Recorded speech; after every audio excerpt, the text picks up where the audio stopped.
When me touch down, better broke down.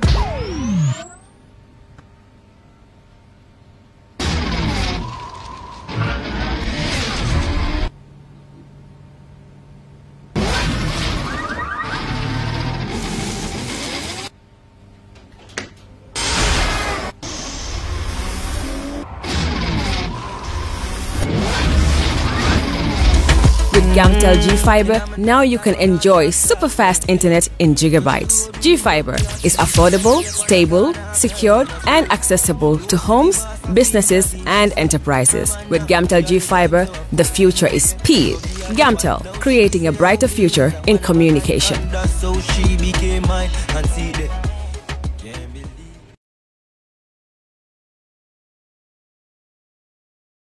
All right. Honey, did you remind him that the last time he sent the money, it was not enough to buy all the provisions? Oh, sorry, I forgot to tell him. Are you guys talking about money transfer to buy provisions? Yes. But don't you know about Baluwo? Baluwo? Baluwo? What is Baluwo? Baluwo is a service that your son can use to send provisions directly to you guys from the shop. And you don't have to worry about the exchange rate. Tell me how Baluwo works. It's very simple. Just log on to baluwo.com and shop, or download the app on your phone. You can shop on the website or using the app to buy online basic products for your family and friends. With Baluwo, you decide what your money is spent on. Your money, your choice. Buy online products for your family and friends in the Gambia, Senegal, Nigeria or Mali. Baluwo, better than sending money.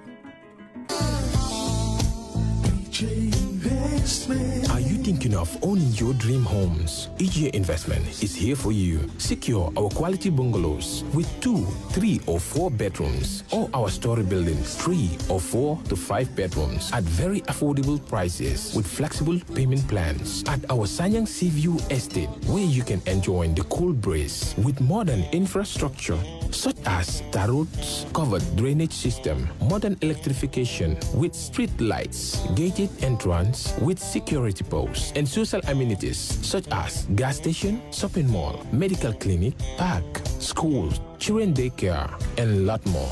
Our dedicated team of professionals will keep the estate clean at all times, provide security and patrol team within the estate premises, install latest technologies such as CCTV, Wi-Fi, home network installation, solar panel, and power backup system.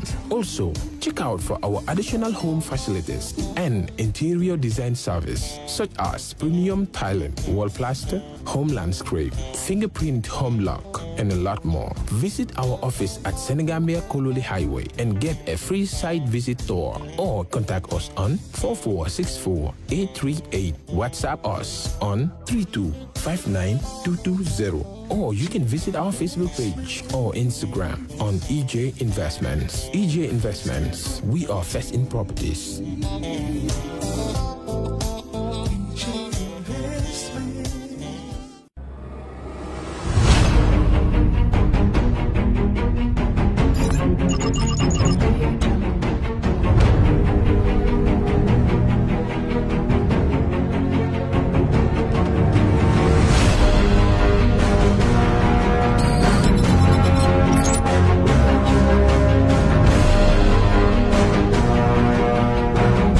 In communication, connectivity is everything.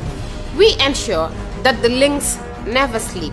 Quantities and qualities, all in our data service, providing efficient, reliable voice and data service. We believe if you're not up to speed, then you're going backwards. Communications have to flow as fast as the speed of light. Whatever business you're in, having someone who understands your needs is critical. That is why we just don't offer you technology, we offer you solutions. Enjoy Gamcel's internet broadband anytime, anywhere. Your national operator, Gamcel, Yaibaram.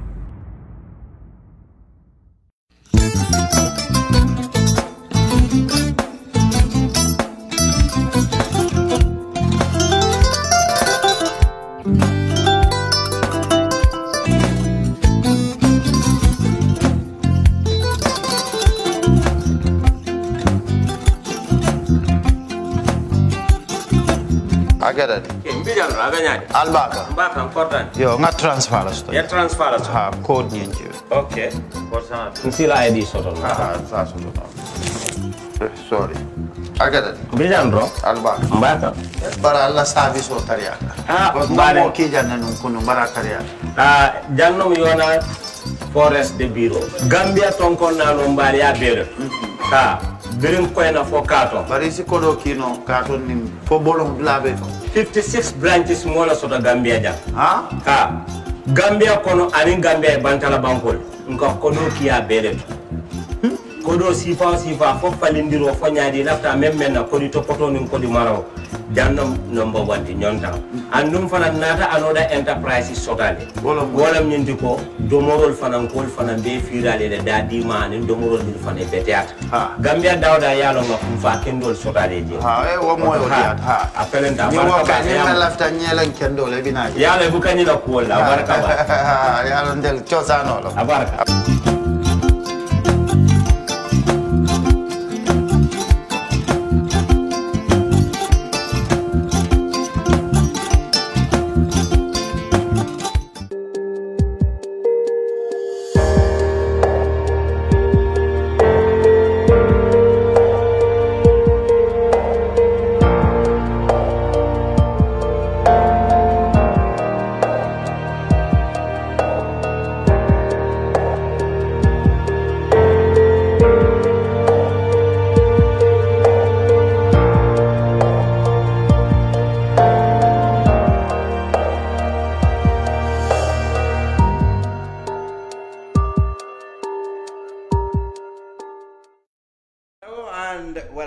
To the brunch on Kerr Fatou. Welcome wherever you are watching us from. This is Lamin Cham. Okay, we're back in the studio with Nyima Camara. You've been asking about her for well over 2 months now, I guess. So we're pleased to have her back in the studio from the United States. Nyima, before I do everything, just say hi to your many fans. Hi to all of you. I'm happy to be back. Good. And I also have an equally very heavyweight in the studio in Madi Jobarteh. The Jobarteh, of course, we know is an activist, a commentator, pro-democrat, you name it. He is always available on anything Gambian. Madi, welcome. Thank you. Good to be here. Good. So we revert to our normal schedule. We have a review of the major stories in the week. And then we pick 2 or 3 topics from them and made that our discussion topics. We will of course go to Nyima West, that is, to report on the updates of voting that has started there since 8 o'clock for the Nyima constituency parliamentary seat, which is up for grabs today between the Gambia Democratic Congress, GDC's Yero Jallo, and NPP's Birom Show. Our reporter is on the ground and we will hear from him later in the program. Now, Nyima, while you have been away, there have been so many things happen here. I'm sure you've been following everything that happens. Today we'll start with a topic that really rather maybe didn't attract so much attention, but which has always been in the news. Corruption in the Gambia. The United States Ambassador Pascal invited journalists on election day, that is in the United States of America, and they used the opportunity to ask him and listen to him about United States relations with the Gambia and some of the areas they want and they are supporting. One of the issues he raised there was, and he said he raised this up with the government and they have communicated their concerns, is corruption in the Gambia, particularly when it comes to the awarding and processing of government contracts. And he said this is a real concern. There should be more transparency, and the United States is watching that particular area. Any surprise there, Madi? Oh no, I'm not surprised that the U.S. government or ambassador picked up that issue, an issue that we've raised since 2017. There are multiple contracts that in this country that citizens don't know, are not informed only later to come to know and to realize on terms that are really outrageous.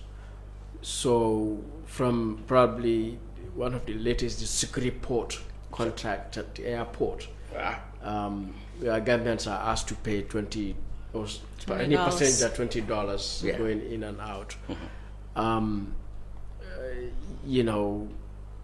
In something that you just can't understand, why you would be required to pay $20 to leave the country and $20 to come back, and to pay this to a foreign company, more insultingly. And of course, that's the Banyu Route project. In fact, the ambassador specifically said procurement dealing with infrastructure. So definitely. So there is the Banyu Road project. There is a Chinese project also regarding telecoms, which in fact from my I think it's electricity. Well, there is electricity, but and there's telecoms too. Telecoms. I think Hawaii sort of too. Hawaii, yes. If folks could recall, there was a time one would see Hawaii digging trenches around the roadside. I don't see it happen now. But so all of these things are contracts that are not transparent. And the fact of the matter is, the normal thing is any contract government gets into, that contract should be made transparent. The bidding process, citizens have a right to know which companies did the bidding, really sending their bids, and which companies qualified on what basis. What is the cost of this contract? The terms and, as well. The terms of this contract. Citizens have a right to know, because this is, in principle, a contract between that company and the people of the Gambia. The government is just our representative to facilitate things, but at the end of the day, we need to know. If you check, for example, in the extractive industry, which again is another area where there's no transparency. In 2018, probably, Sierra Leone created a law called the Extractive Industries Revenue Act.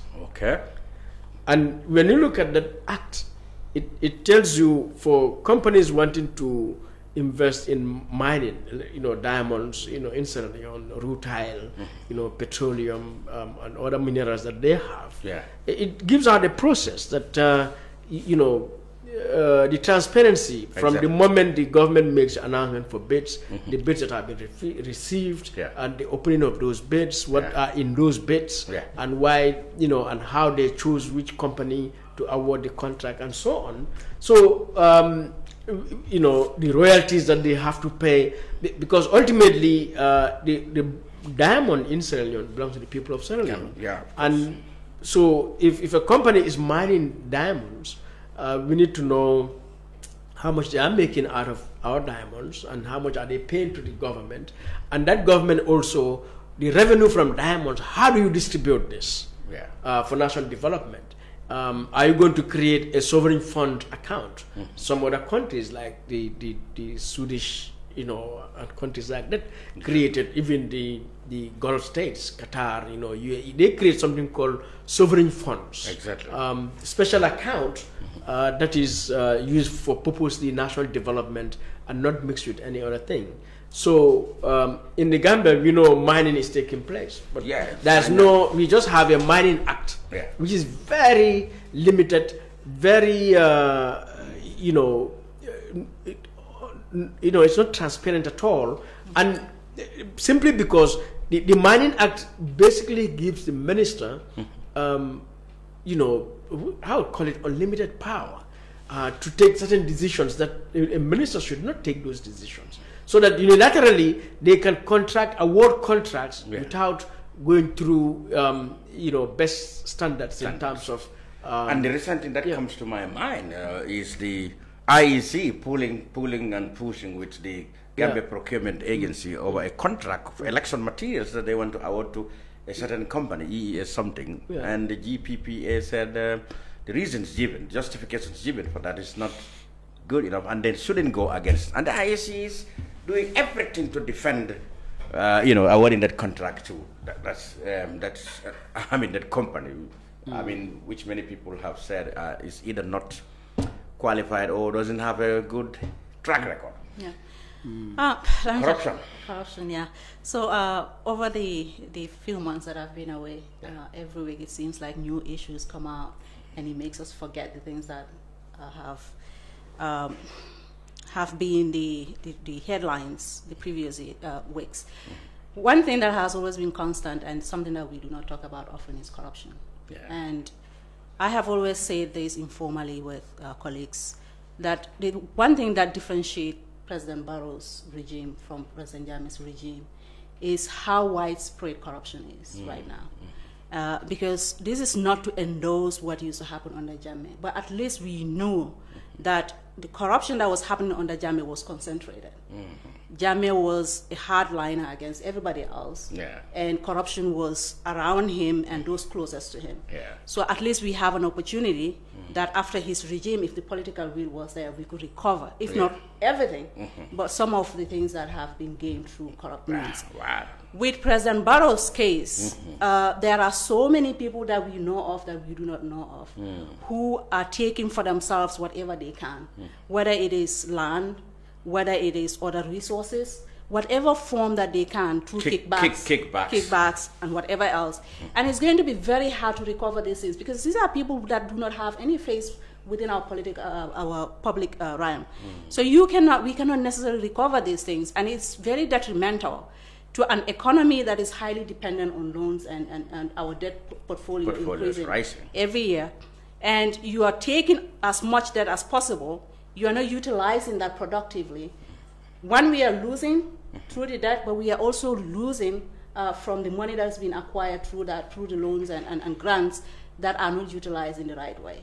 So that's what makes it very problematic. So the U.S. coming up with this investigative... So the ambassador's observations therefore not misplaced? It's not misplaced, and I would say it's something that we expected a long time ago, and it's something that we need to keep talking about. And if President Barrow wants to take credit for our democratic gains, he should know that democracy is beyond just people voting for you into office. One of the most basic ingredients of democracy and good governance is transparency and openness. And people need to be involved in their own governance, understanding what is happening, where our resources are going into and where they're coming. And this is something that is going to be a big loss. It's not just today, it's going to be very detrimental for a long time to come.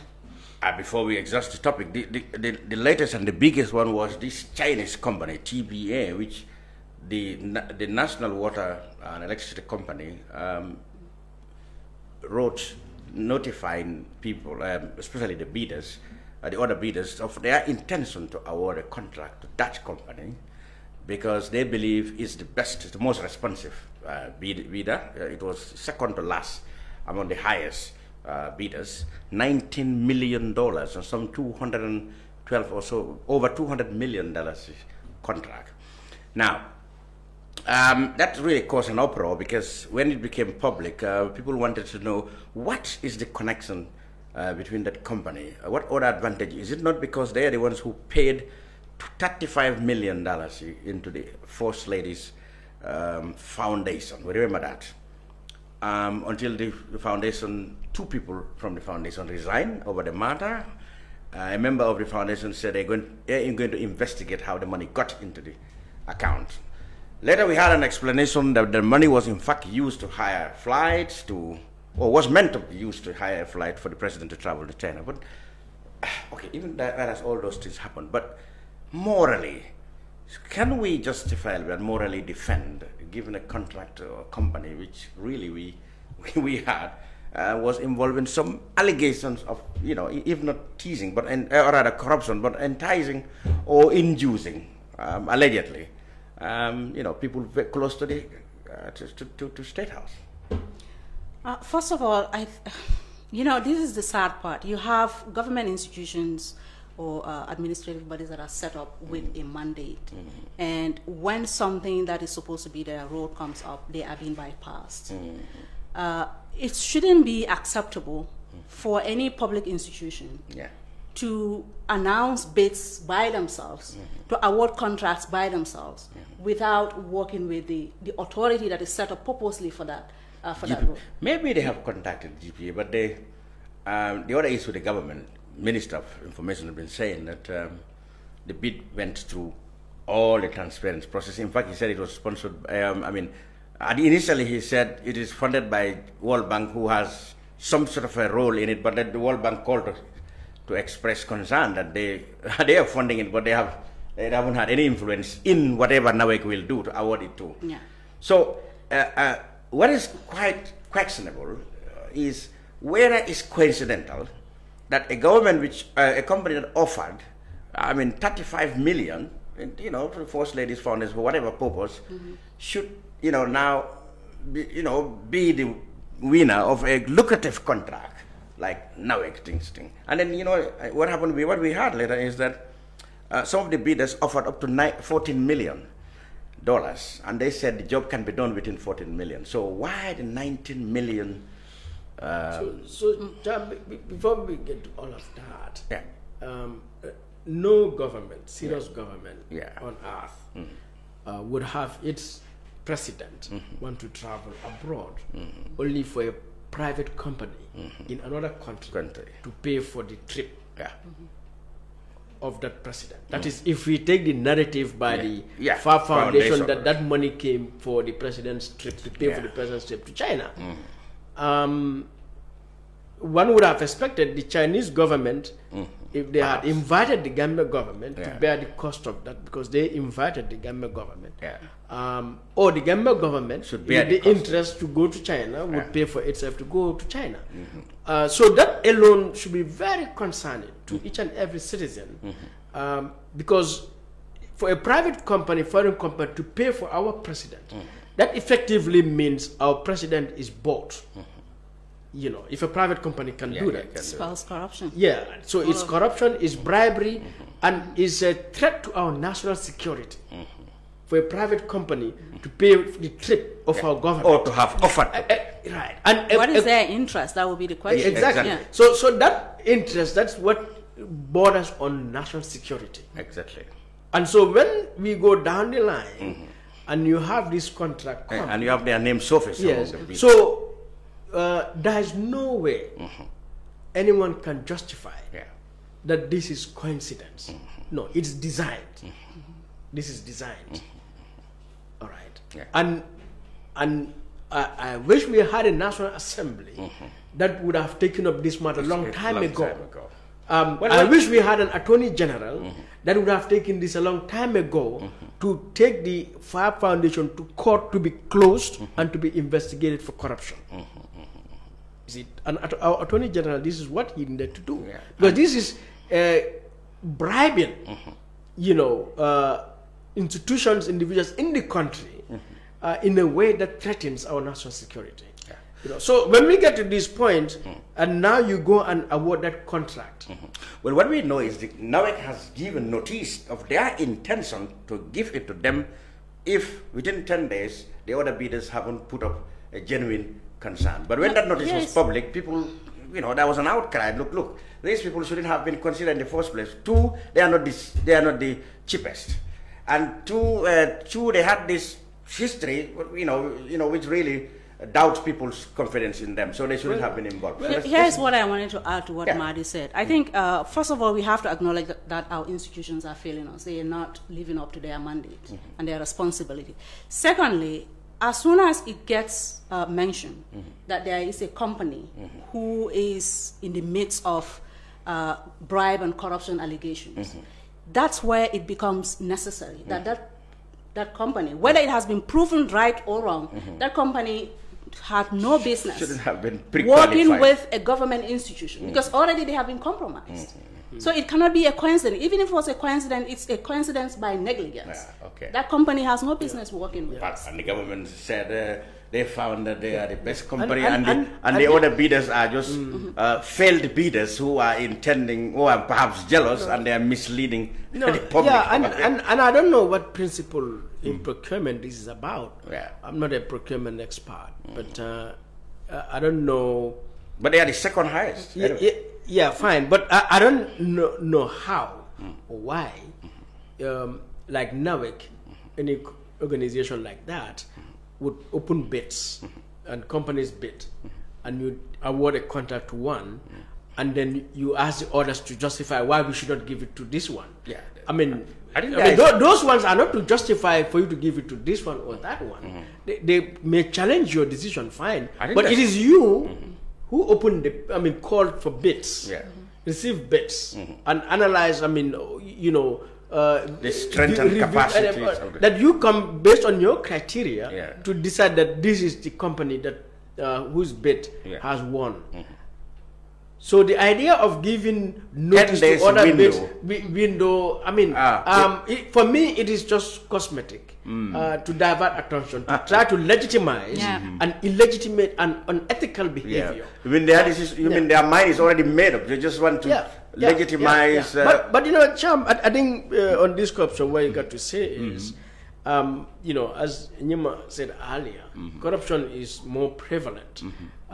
And more complex today because it is not concentrated on one person, around one person. So widespread now. And that is simply because we have a president and a government that does not care about transparency and accountability. So consequently, they have this laissez-faire attitude, and by their own attitudes, they have indicated that it is fine to be corrupt, because otherwise, whether it's the January report, commission report, or the audit of the 7 SOEs that the government itself commissioned, and many other news reports. All right, comes to mind the fisheries. The fisheries, for example. Before we get to Dr. Bamba Banjat, PS Fisheries, there were other reports by Malagan, by Kerr Fatou on corruption. And until now, we have seen this president, this government, refuse to take any action to interdict public officials mentioned named in corruption, to open investigations on them. And so until today, there is no public official prosecuted for corruption in this country, when it is very obvious that corruption is rampant. So that clearly tells me that the president himself must be a very corrupt person. He does not is not interested to fight corruption. This is why until now we do not have an anti-corruption commission. As promised. Yes, as promised. I wanted to say they are leading by example. All right. So they are leading by example, exactly. And this is really concerning because corruption kills more people than malaria. The fact that malaria itself is killing our people, the fact that we are having maternal mortalities, the fact that we have poor electricity, water supply, poor roads, the poverty, the deprivation, the backwardness in this country. You just go to any part of this country, you wonder whether a government exists in this country. The filth on our streets, the unkempt nature of our neighborhoods. Driving down here, pipes broken down, water locked on the streets, bushes all over the area, as if human beings don't live in this country. And all of that is happening simply because of corruption. And corruption is not just to take money from people, bribery. Corruption is also about inefficiency. Lack of performance, lack of delivery. Paid for work that you are not delivering. Exactly, because those people being inefficient, not doing the work they are doing, still they are paid. They are paid. So that is money wasted. Money that could have gone to fix our streets, our lights, our education, our healthcare. On and on. Absolutely. So there are so many ways through which corruption can be described. Even whereas we are not utilizing our court the right ways, the fact that we are not following the rule of law, all of these things are examples of corruption. But here is the thing, the severity of corruption, we, the Gambians, do not understand it. We throw around this word until it becomes something that has no meaning for us. But here is the thing, the way I explain this to laymen is this. If you form an asusu, for example, you are a women group, You form an asusu, and every month you're putting money into it. You're giving it to me, for example. At the end of the day, you come back and ask for the money. It's not there. I've spent it on my own personal. Would that be acceptable to the rest of the group members? No. So why is it acceptable in the Gambia that we are paying tax, money is being given to the country in our names, we are taking loans on behalf of the Gambian people, and just few people are using that money to the detriment of everybody else. People are dying of curable diseases. The roads are really bad, right? We don't have anything that is of something that you can associate with human dignity and human health, and yet it is acceptable to us. Why is that the case? And Cham, let me just say this finally. You see, 2014, the National Assembly, we had this assembly member, I forgot his name now, must be NRP candidate probably. Because they had something like, there is an African Parliamentary Network Against Corruption. And I think he went for some of their meetings somewhere in Abuja or so. And they contacted me that they want to have a day session on corruption. And I went to the National Assembly. Then they were in the old building where they were originally. In the chamber, I had a whole day with National Assembly members. I made a whole presentation. I still have that presentation with me. And the bottom of it is that I told them the National Assembly is the father and the mother for the existence or the elimination of corruption in the Gambia. Ultimately. We can talk about the president and anybody else, but I told them you have all the tools, all the powers, all the resources necessary to combat corruption, to end corruption in this country. And so today too, I will tell the present National Assembly that if corruption exists once in this country, in the government, it is your responsibility. You are allowing it. You are condoning it. You are encouraging it. Because as National Assembly, you have all the tools, the structures, the powers in the Constitution, in the standing orders to ensure that corruption ends. They have the PAC, the Public Accounts Committee. They have the Public Enterprises Committee. They have committees for education, for healthcare. And, you know, the COVID has just ended. Where are the funds? And the National Assembly has the power. COVID hasn't ended. Oh, well, I mean, the money has gone. No. I'm sorry. I mean, the like money has gone. They've opened the countries. What I meant, they've opened the countries, ended this state of emergency. But where are the funds? Where have they gone to? And you know, the National Assembly can summon from the president. The National Assembly has the power right now to say, Mr. President, we want you to appear before us on Monday. It's there, Section 77(2). In the Constitution. They have the power to call the Vice President, the Minister. They have the power to even call you and me. To say, Madi, appear before us on Monday for an inquiry, a public hearing, in fact, for that matter. Bring all the television and ask questions. Now, this is what National Assembly should be doing.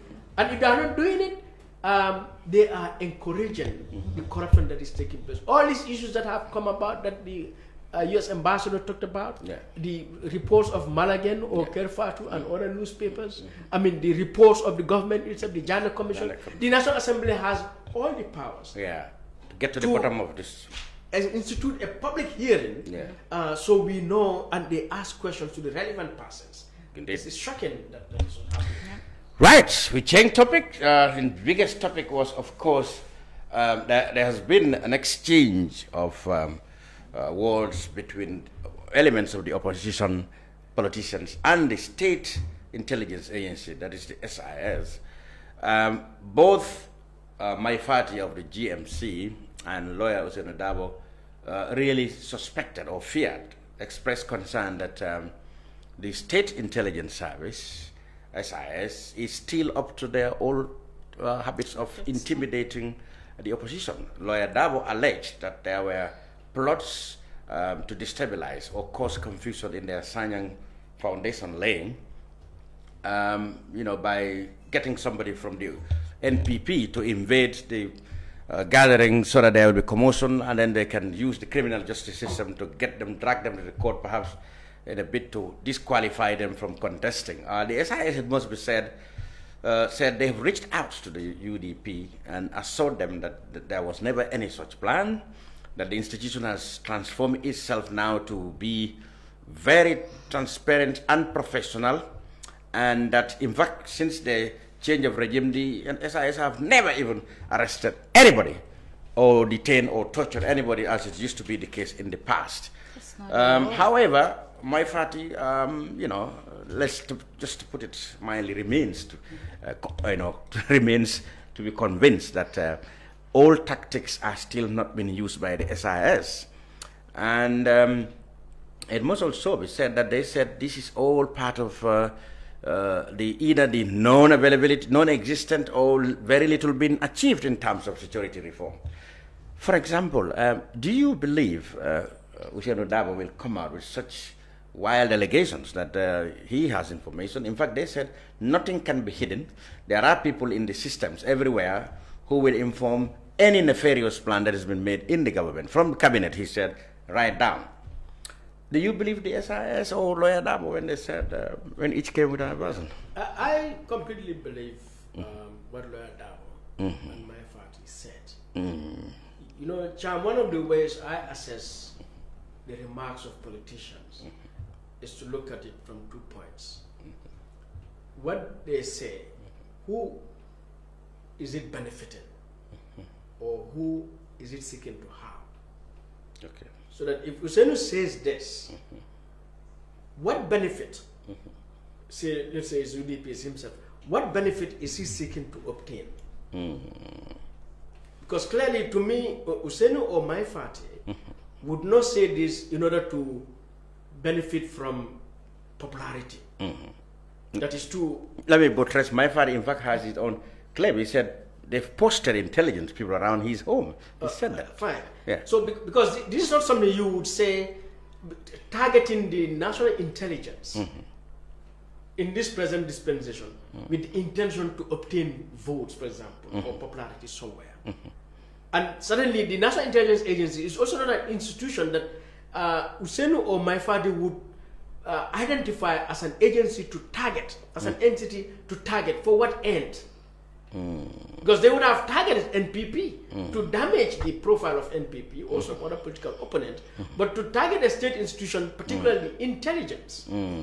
What benefit do you gain by that? And what do you want to reduce from the NIA by making that kind of allegation? So when you do that analysis, you know, either Ousainou Darboe or my father must be completely mad, or they know what they are talking about.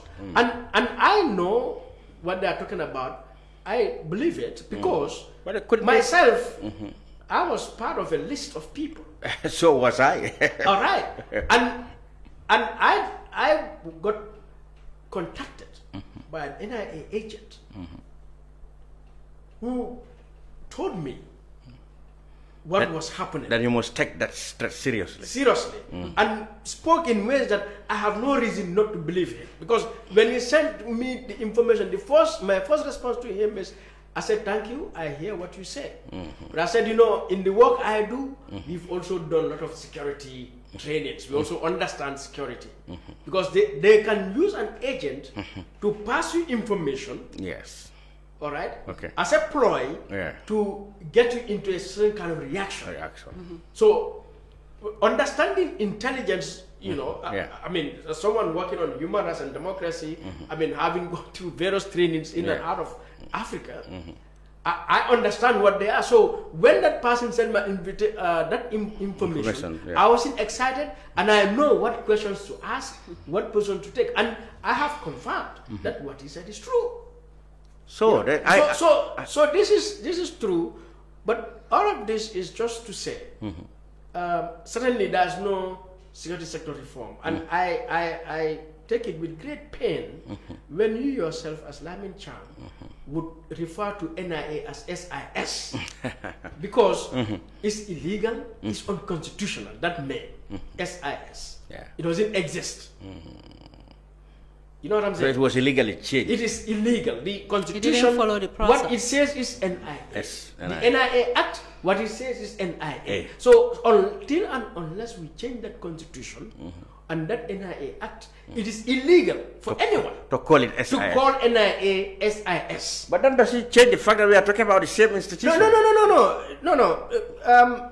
Okay. You see, let us not create a narrative that name is just name. Okay. No, let us not take it for granted. Granted. It's a problem with us Gambians okay. since independence to take things for granted. Granted, okay. You know, because the fact is, they call it SIS. They went to demolish buildings and all the crime scenes over there. They repented the place. The notorious officers of that agency still remain there. Still serving. You know, that Osman Sow doesn't have to be the Director General of NIA today.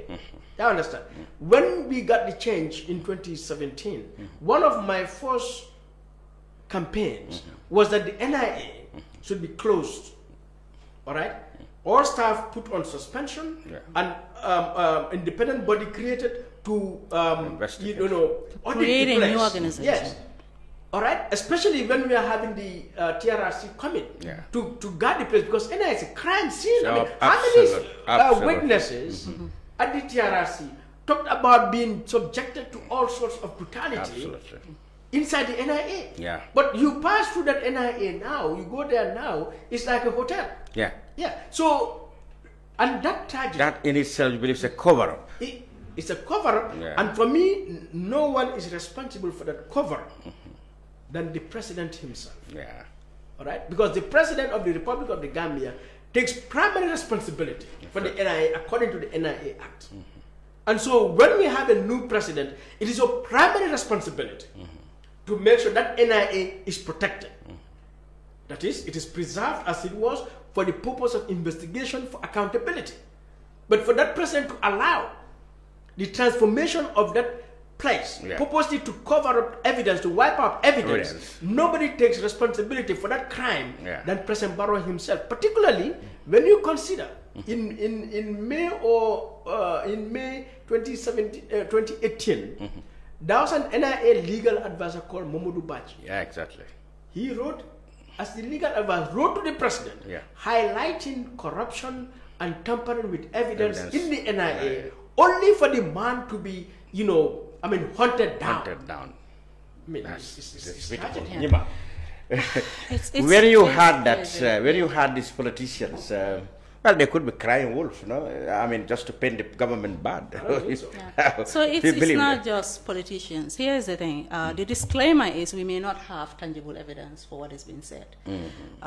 But we have heard from Madi, made the same allegations. I have heard from Fatou Camara from Fatou Network, made the same allegations. So many other personalities were mentioned to have been I myself was mentioned. Yourself was mentioned, Dr. Caesar was mentioned, a lot of other people were mentioned as being the target of the NIA. The reason why this is not so hard to believe is this. The NIA served under President Jammeh, and they served only one thing. They served as an instrument of his brutality. That is the only thing they knew, right? And one thing that Gambia is suffering from is whether at the macro or micro level, we do not have institutions whose functions and roles are clearly defined for them. Usually we depend on those who give the directives to work for them the way that they want us to. The NIA has been working exactly like that. So if you say, for example, this is an institution that's responsible for intelligence gathering, how has that been done in the past? In the past, intelligence gathering meant to report on people, to spy on people, to target people on behalf of the government. That is what existed. How do we change that? It is not the name change that is going to correct that issue. It is the entire overhaul of the whole institution. First of all, this institution needed to be abandoned. And we create a new institution with a new mindset, with new processes, all of which should be deliberate. You cannot just leave it to chance. It should be deliberate. It should be something we work on, we strategize on, and we have these people operate on a new platform. In the absence of that, we can always assume that what existed in the past is what is going to continue. And I believe 100% that these people are telling the truth. So you see, Cham, which all reflects on the so-called social reform, by the way, some ministers and the government spokesman were at some press conference where they attempted to say that much progress have been made. For example, the SIA said they've never effected any arrests, they no longer brutalize anybody. And then the government spokesman, which has proven to be controversial, said some people who illegally enlisted in the army have been removed, etc., etc. If you allow me to mention something that I've forgotten, 3 years Jatna final protest that happened. Yeah. Who didn't see NIA's hands in all of the things okay. that set up and everything? That, yes. So how can anybody believe they are telling the truth now? Yeah. Well, you know, I mean, it's, I don't know, maybe they think they are talking to, probably they may be right, that Gambians at the end of the day, generally are just some dumb and gullible, you know, people. You can tell them any cock and bull story and people buy it. Yeah. But I mean, I'm sure in our society we have smart people like Nyima here who would show the difference between you know, I mean, you know, madness and sanity. Yeah. So for the NIA to tell us, because we've not arrested anybody. You go and arrest people and see what is going to happen. Yeah, you go and arrest people as if that's your job. But at least, you know, that is some change, because in the past, that is not change. No, what I'm saying is, what I'm trying to say, I'm talking from their point of view. In the past, they were abusing. Now listen, I was arrested by the police. Yeah. Handed over to the NIA. Wrongfully. Okay, yes, wrongfully. Handed over to the NIA. Wrongfully. You know, and subjected to all sort of horrendous torture, okay? Wrongfully. But now, at least from 2017 to now, nothing like that had happened. Yeah, so you want to congratulate yourself because I have not committed a crime. Should you commit a crime? No, you don't even, because what happened in the past is, they don't even find out whether you are even... Because they were a criminal enterprise. Whether there's any evidence. They were acting like a criminal enterprise. That change cannot be attributed to NIA. That now. No, that change cannot be attributed to NIA. That change happened because there was a regime change. At least what we have now is a democracy. Yes. Right? In however limited this. So we should credit the regime for not allowing them to torture people now, or at least. The fact of the matter is, that was something that could happen under a dictatorship. Now it's not something that we can. We're not ruling out the fact that they can do it again. And it's happening. But it's something that we do not expect them to do in this present moment. So if they don't do it, that's not a credit to them. No, but we all agreed that the NIA were the leading state-sponsored terror institution, not necessarily the police in the time of the Jammeh regime. So now that is not happening. Although there are a few cases of anti-crime or whatever, but that's not happening on a large scale or systematically as it used to happen. So, Cham, that not at least there's some progress. At systematic or large scale, whatever, or even at the minimal level, it's not a credit to Gambia government or President Barrow or the NIA. Look, we the people own this country. Our constitution guarantees the rights and freedoms of Gambians. But those were there since Jammeh abused it. So they were still there on the Cham. If I come to break in your house and take your property, do I have a right to do that? No, you don't. So now, the next day I come and I said, I'm not coming to break into your house now. Will you congratulate me for not coming to break into your house? No, because I think the best scenario is I'm not breaking into your house, but I'm coming there without your permission. Yeah, because in the first place, I don't have the right, I don't have the power to damage your right. So for me to refrain from damaging your right is no commendation for me. That is what should be. Okay. If I go beyond that, I'm now a criminal. So what Jammeh and his regime and NIA were, they were a bunch of criminals violating our constitution, violating our sovereignty. What should have been exceptional? And so today, if we have a government and its institutions respecting that constitution, they don't have to brag about that, because that is what you are. That's what them there to do. Yeah, that is it. What you need to do is to further encourage, further expand, further protect our rights and fulfill our needs, and that they are failing to do right now. May I add something to that? I think the fact that NIA was able to do something outrageous like that, arresting people, torturing them on behalf of the state, and the head of the state, it's because President Jammeh has succeeded in creating an environment where that was possible. Right now, what is happening is a new environment is in place, and it's not just Barrow that has created that environment and protecting it. It's people like Madi, it's people like all the other civil society members who are seeking to protect this environment as closely as possible. And that is the reason why it is not a matter of the fact that NIA may not want to go back to their old ways, but the environment is no longer there. And that is the reason why when they attempt to do something, people are saying, we are watching you. We are watching. We are not going to accept this anymore. Because when they arrested me, which for me is kidnapping, or when they kidnapped, Dr. Sise, did people rally around at the police station? Of course. Yeah, because people are then, this is we don't want to go back to Yeah, so, you see, Cham, the state has only one function, to protect our rights, and our based on the Constitution. And those rights are our civil rights, our political rights, our economic rights, our social rights, our cultural rights. The right to education, the right to health care, the right to freedom of the media, the right to freedom of expression. And for that, we pay them to make sure you and me and Nyima sit here, we say to our government what we want to say. And we go home and nobody should come and attack us or arrest us for that. And we have paid the president to make sure that happens. And if he does that, we don't need to thank him. Because we have already paid President Barrow $3 million $3 million per annum, free food, free housing, free clothing, free health care, free education, free travel for him and his family, education for his kids. So we don't. We don't have to tell him any. He doesn't do any favor for us whatsoever. This is what the government got to understand. And now talking about this security sector reform. Yes, in fact, I was going to two things, elaborate. Two structures underpin the state: the civil society service and the security sector. Well, the president has been talking about. He said, all right.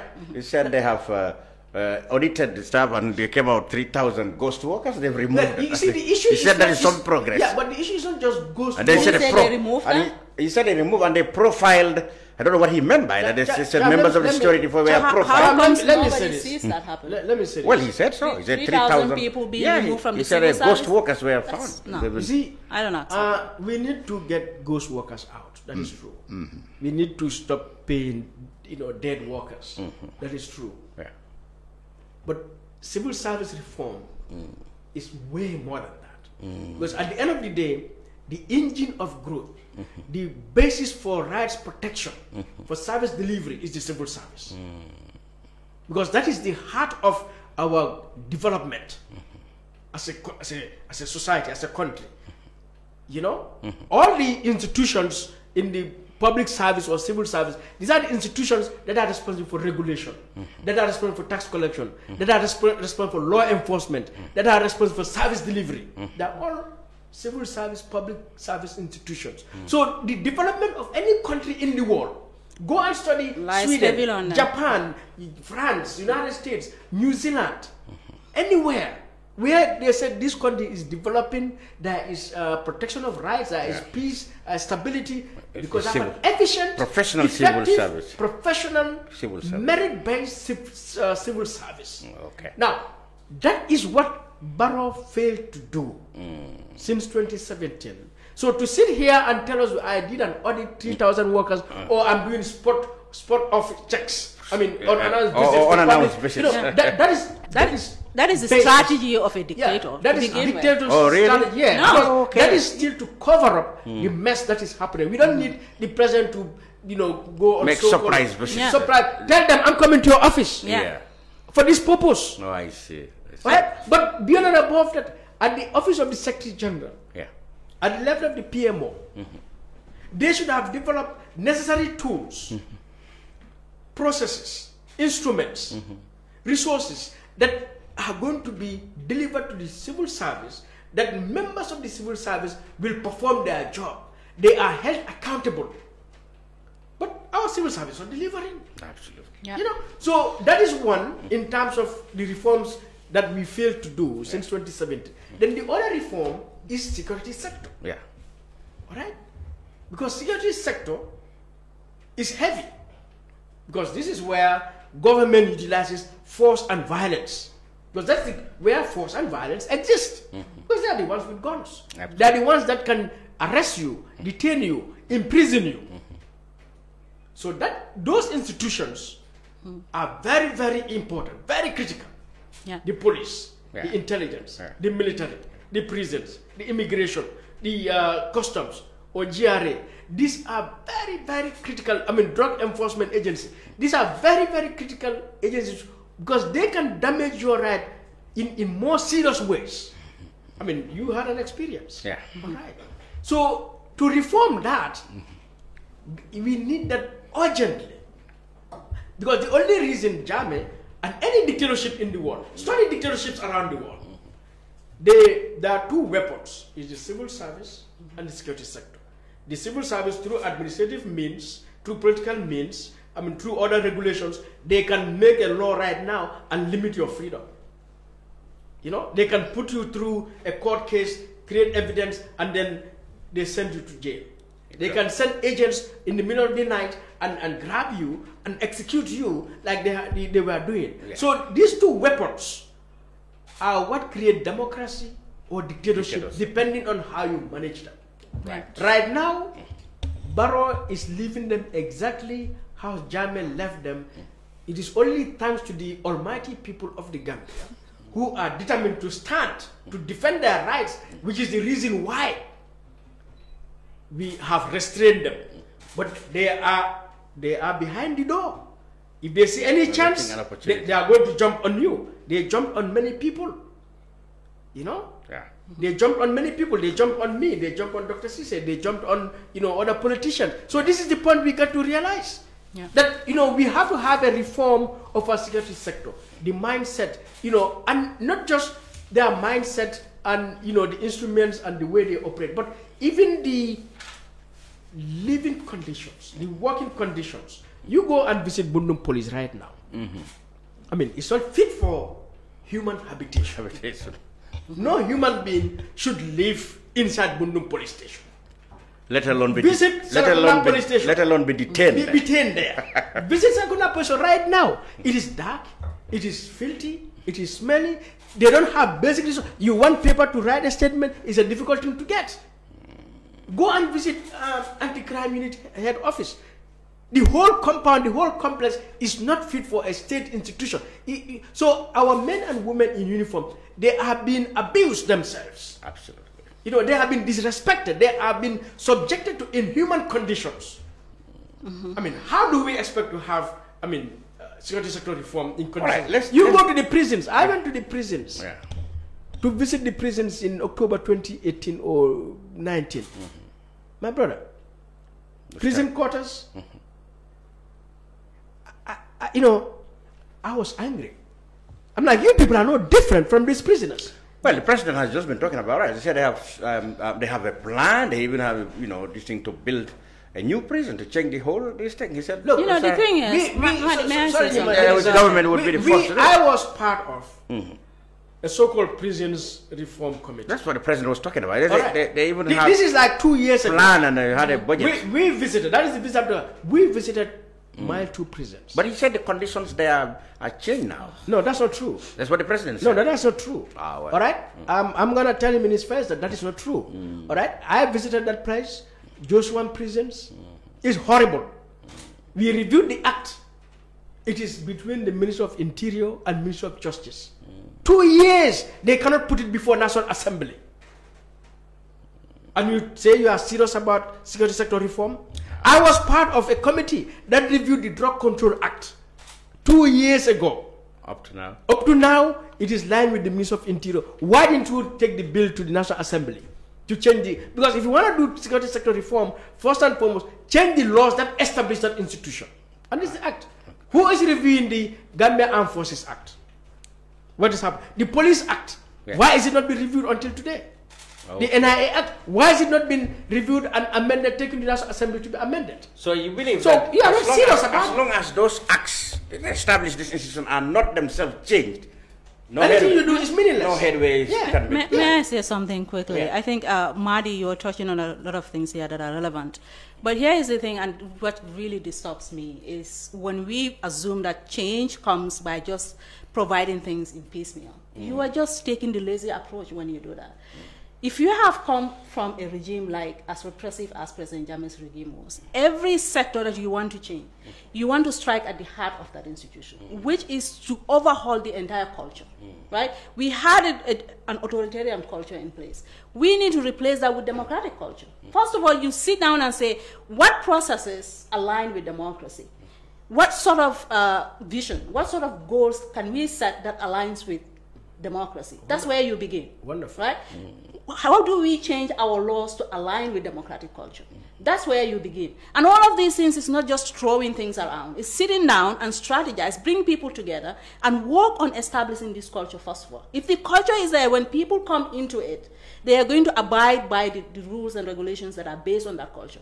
But if you bring people, however democratic they are, however brilliant they are, you bring them into an autocratic culture, it is the culture that consumes them.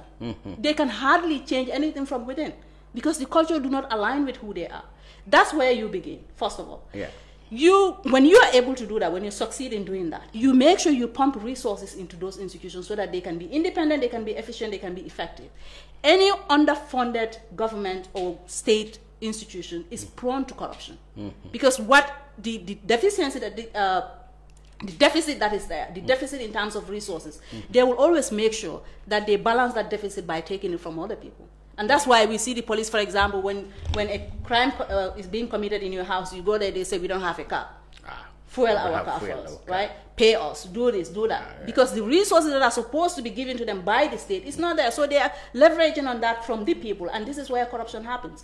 So it's not, again, it's not throwing things around. And it really disheartens me system change. to have our government believing that this is how change comes about. Well, okay, our topic before we go to Nyima, the next is still on hanging on the president's recent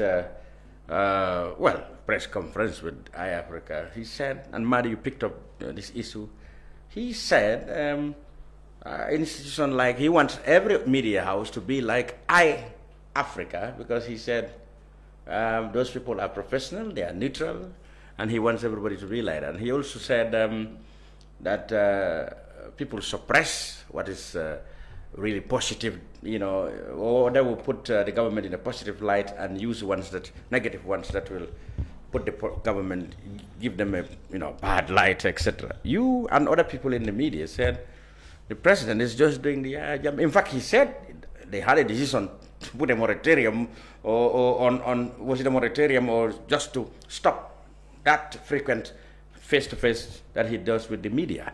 What did you learn from that? He has not met the media since according to him there was an embargo. That is a typical dictator attitude. You see, the press conference the president holds or his government to talk to the media. It's an interview with iAfrica rather than a press conference. Let me talk about the press conference. The idea of the press conference first is that it is not a favor he's making to the media or to the Gambians. Rather, it's a duty he has to talk to Gambians every day. Yeah, especially when an issue. There are some things folks at State House need to understand. Yeah. If you assume public office, elected or appointed, your primary duty and only duty is to Gambians. You got to realize what is put in your hands is the life of Gambians.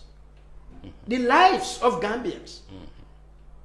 Those resources, taxes, is about the lives of Gambians. Indeed. It's about our rights. Those institutions, it's about our lives, our rights. So you have a duty, all right, to face those Gambians every minute, to tell them, this is how I am managing your life.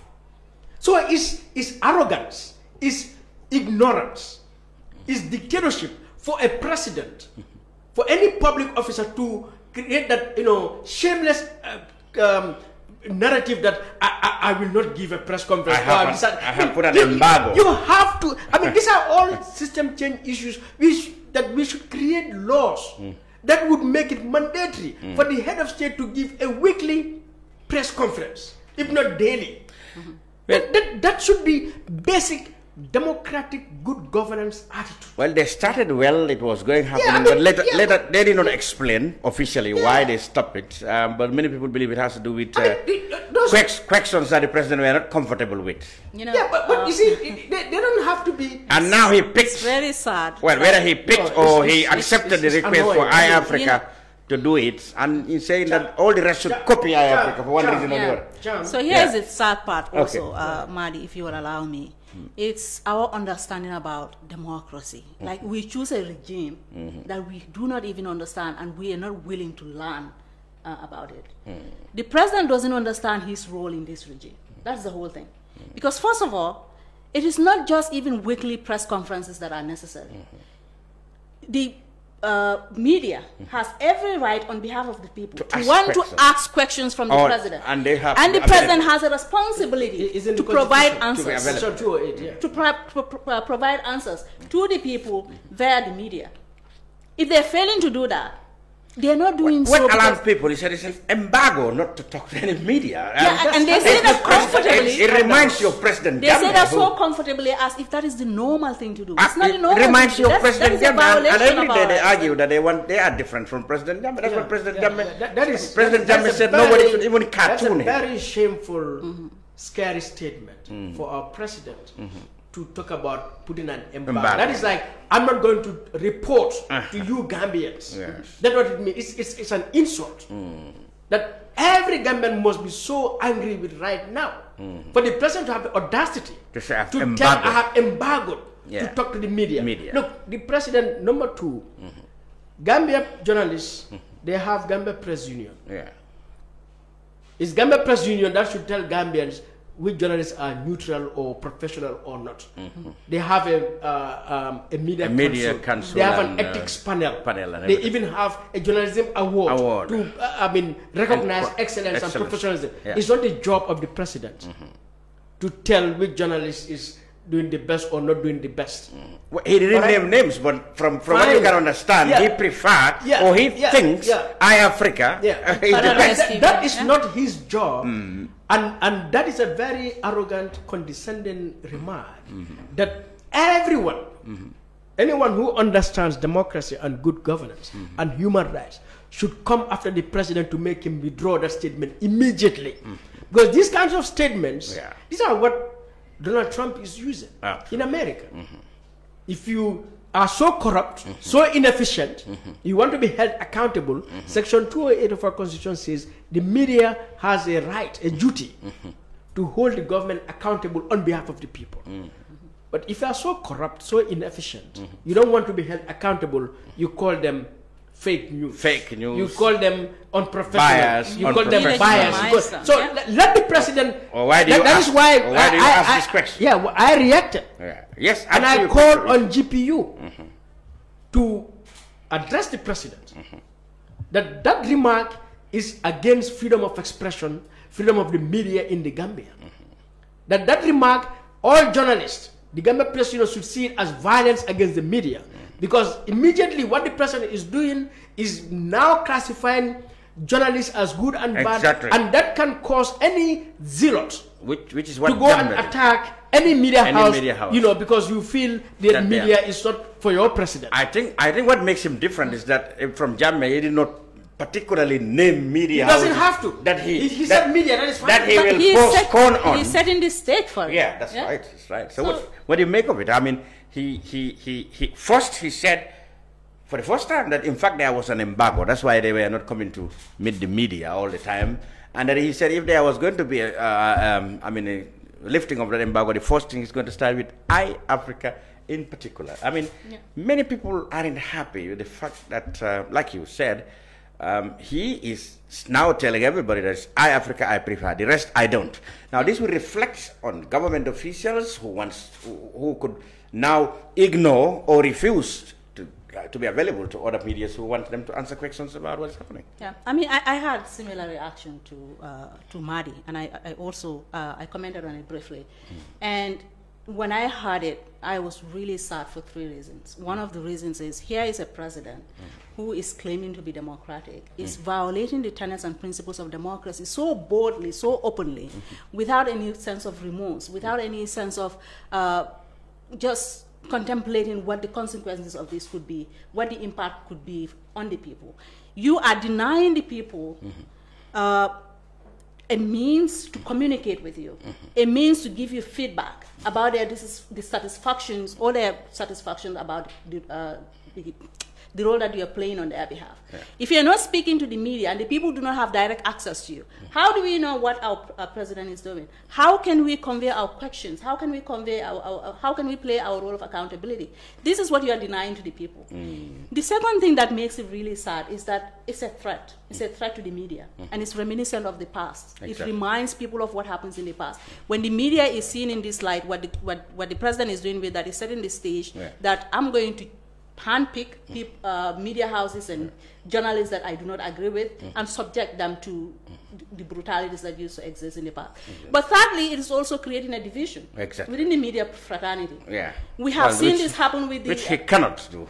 The National Assembly sitting that happened, and some journalists were admitted, others were thrown out. Yes. That was unacceptable. Yeah. That is to favor some members of the media over the others and creating that division among them. And that's not something that we need at this point. No, absolutely. It's not even presidential. It's very sad. It's not presidential. Very annoying. Yeah. Well, I hope the president's press media officers and information minister tell him that he shouldn't say such things because that's definitely dividing and making himself now maybe too big to be scrutinized. And if we are going to blame the president in this matter, I think the media houses that accept themselves to be placed in these positions should be blamed as well. Yeah, I think there should be that sense of fraternity among them to say it's either all of us or none of us. All of us.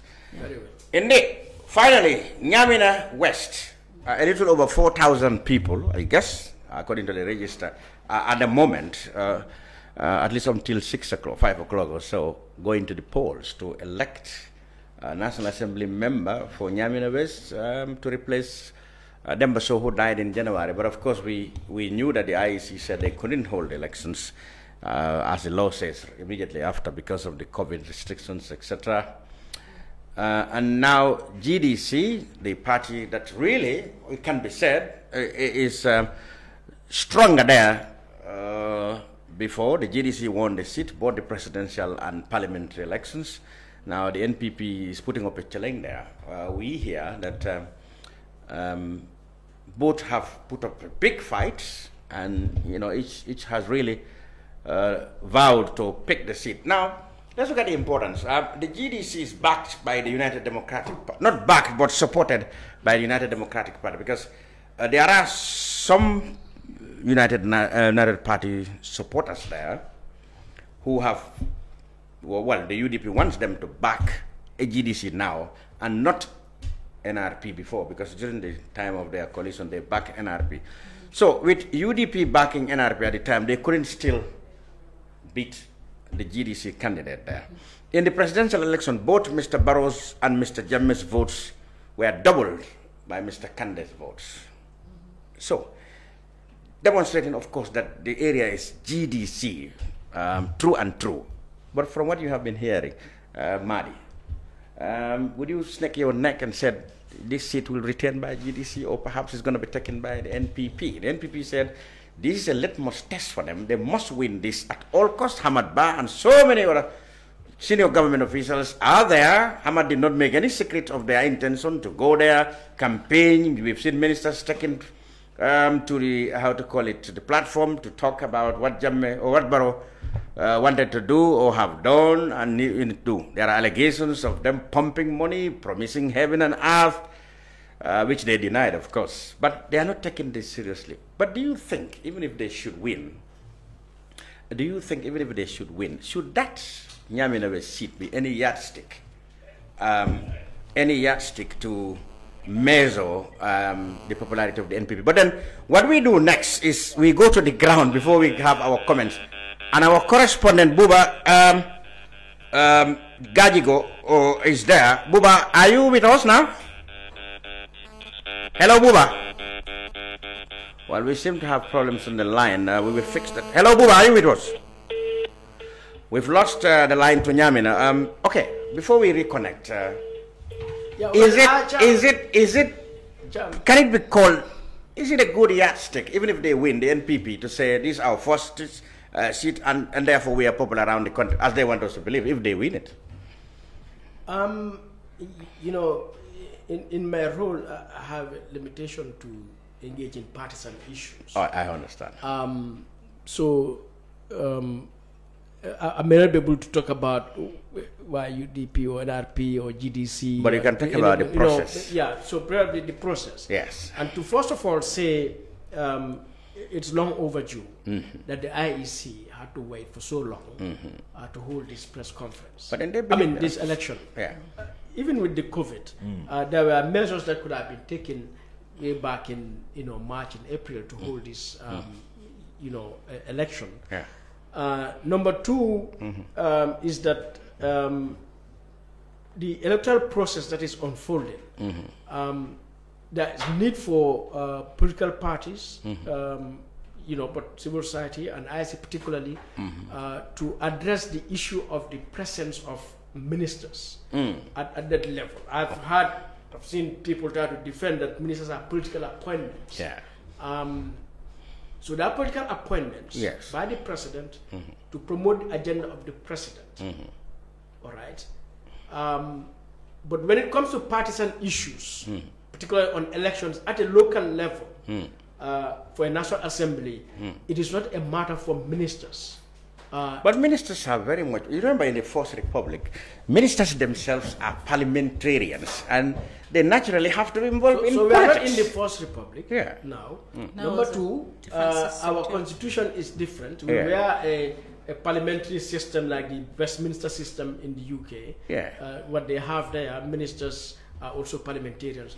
But now we have a presidential system in which ministers are not to be members of the assembly. Yes. And therefore, as far as I'm concerned, the issues in Nyamina right now are for the people of Nyamina at their local level to identify their representative to represent them at the National Assembly. So you argue that suppose there is a minister in cabinet who comes from there or who is contesting, that it would have been fine. But nothing like that is happening. Anyway, Buba Gajiko, our correspondent, is on the line, to Nyamina West. Buba, are you with us? Yes, thank you very much, Mr. Cham, for having me. Good.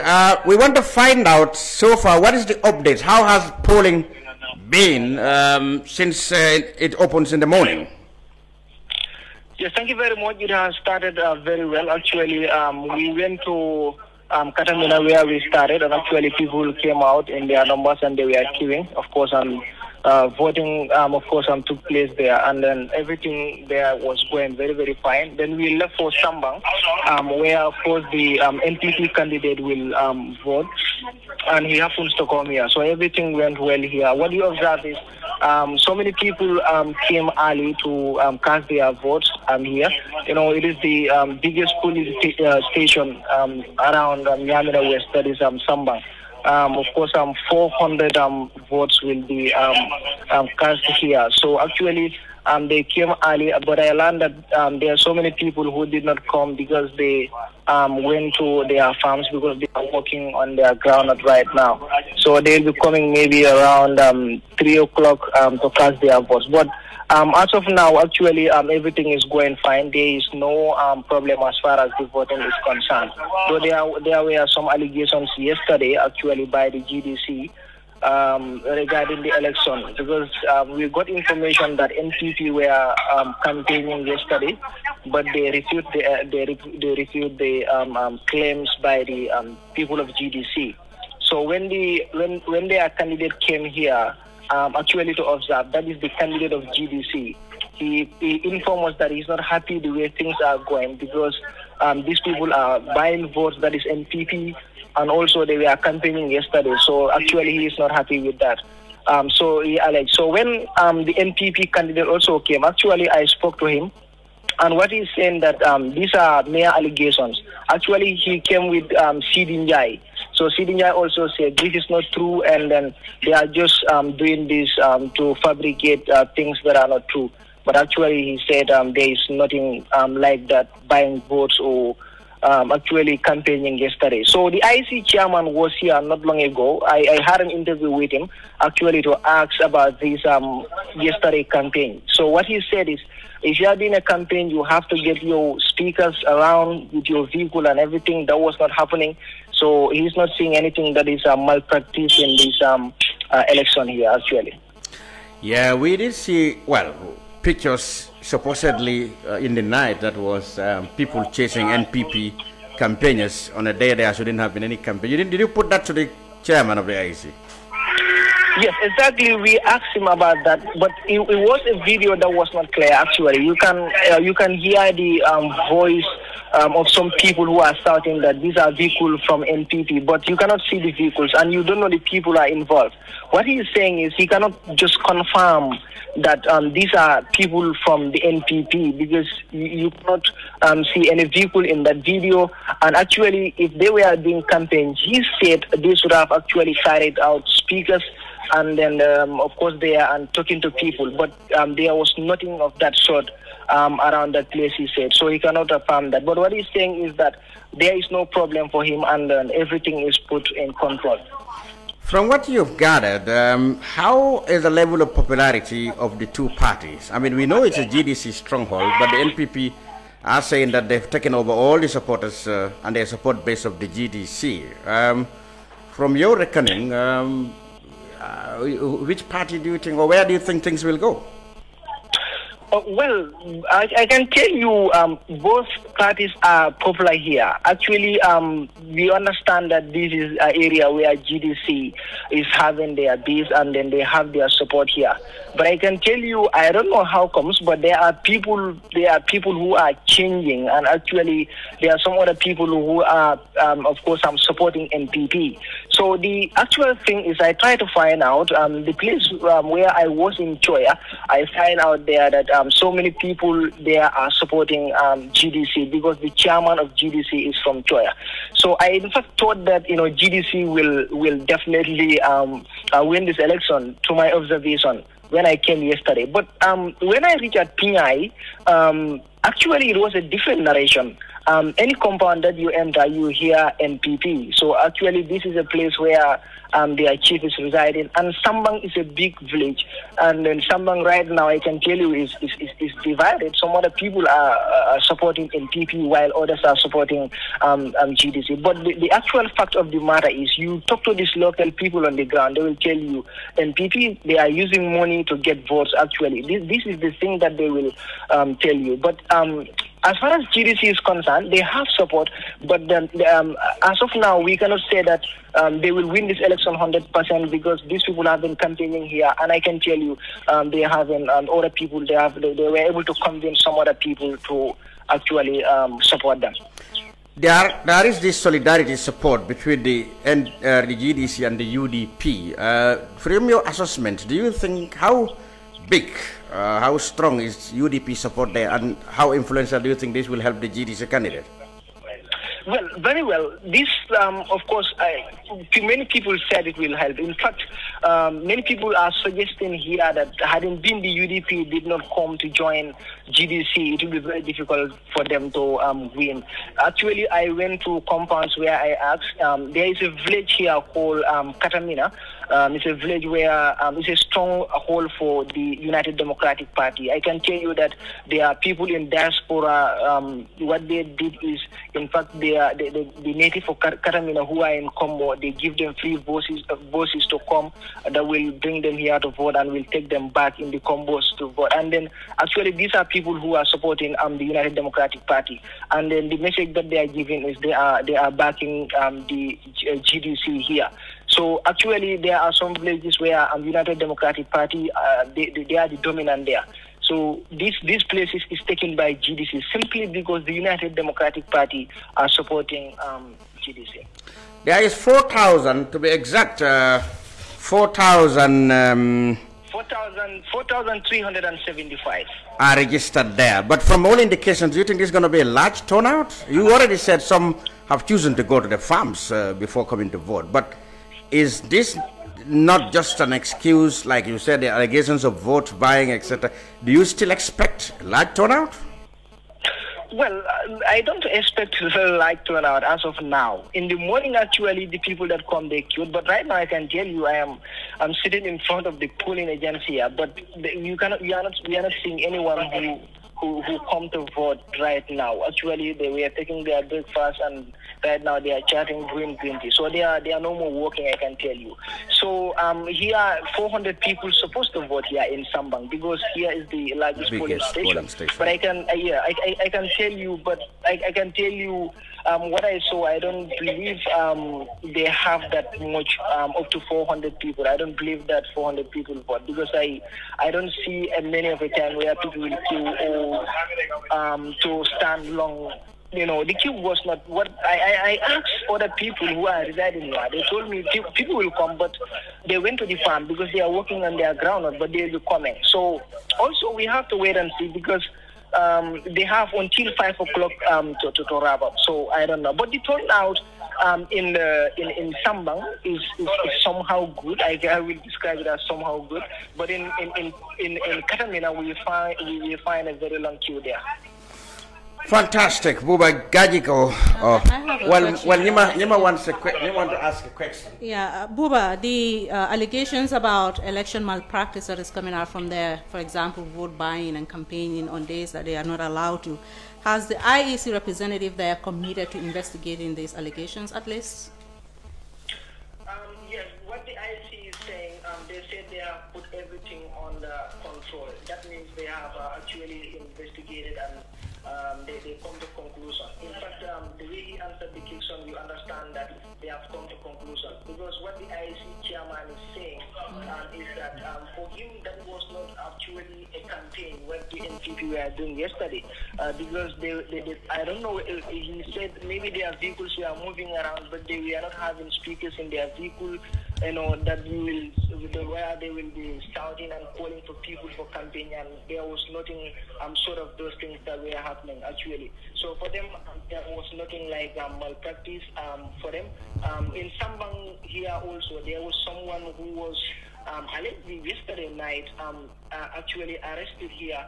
So we actually asked of that, because we got the information that Amadba came here last night in Sambang and he was campaigning. But what they said, the truth of the matter is Amadba, they said, was not here for a campaign. What he was here for was to visit some of his relatives who are here, and also to accompany a friend who is residing in Sambang. That was the real thing. But they said he was not here for campaign. But the NPP camp, they really rejected this, and the IEC are also saying that definitely they were not using speakers to do their campaign. Yeah. So finally, while Ahmed Ba's visit sounds very convenient, have you guys been able to gather at least any evidence about vote buying? Yes. In Sambang, today I went to the village. Immediately I left the polling station. I went to the village to ask whether Ahmadba was there. Actually, I asked the people who are residing in the village. So their response was yes, they saw Ahmadba there, and then he was there. But they don't know whether Ahmadba was actually there for a campaign or not. But what they told me, Ahmadba was there. But what happened was they accused him of coming to do a campaign, and there were some youth who came out and said that he will actually come inside the village. That was a push and pull in Sambang here, which happens. They arrest one person there, but the person was later released. I can tell you in Choya yesterday there were people who were waiting for Ahmadba there, and they are saying if the minister comes, they are going to attack the people so that he will release that young man. So that was happening. But actually the IEC are very confident that those people, NPP, were not actually campaigning. All right, thank you so much, Buba. Thank you. Buba, well, good luck there, and we hope we'll be among the first to get the results when they are declared. Thank you very much. We are going to Janjambure yes, right the now. collection center. Yeah. All right. Okay, fantastic. Thank you very much.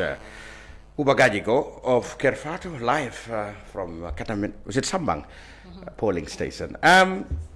Well, let me add before we move on. There is another keenly contested election in Kerr ward in Jokado constituency. There are 4 candidates there. Could you imagine?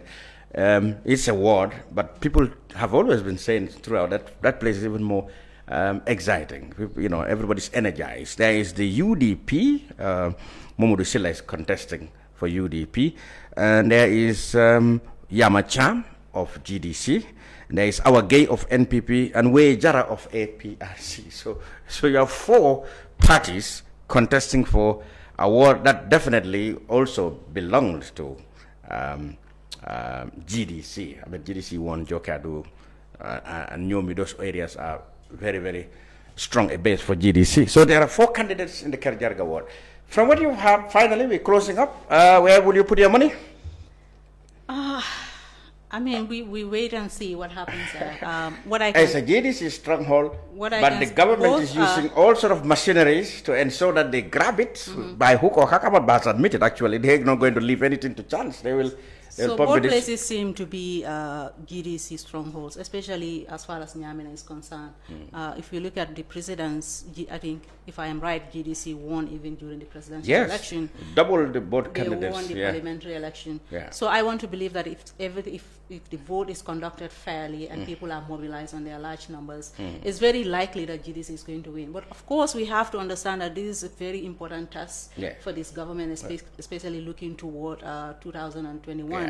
And we are hearing about pumping so many resources there, and resources, obviously, as far as our people are concerned, can really get you votes. But we are hearing about voter buying also, or vote buying, and that is something that's really concerning. And what I expected the IEC to have said is that they are going to investigate at least, because allegations... You think it was naive just to say they were not mounting loudspeakers, but they were around there on a day that was supposed not to be. Exactly. Vote buying do not require loudspeakers in campaign. People just go around. So if there is even one allegation, that is a cause for concern, because what voter buying does is to ensure that there is very low turnout, and low turnouts always favor incumbents in the Gambia. And this is not something that is out of the ordinary. It used to happen here. What happened is not necessarily low turnout. What causes the low turnout is what favors the vote buyers. So I mean, they target people who they know are truly opposition. They buy their votes so that they won't vote, and then the people whom they sure are going to vote for them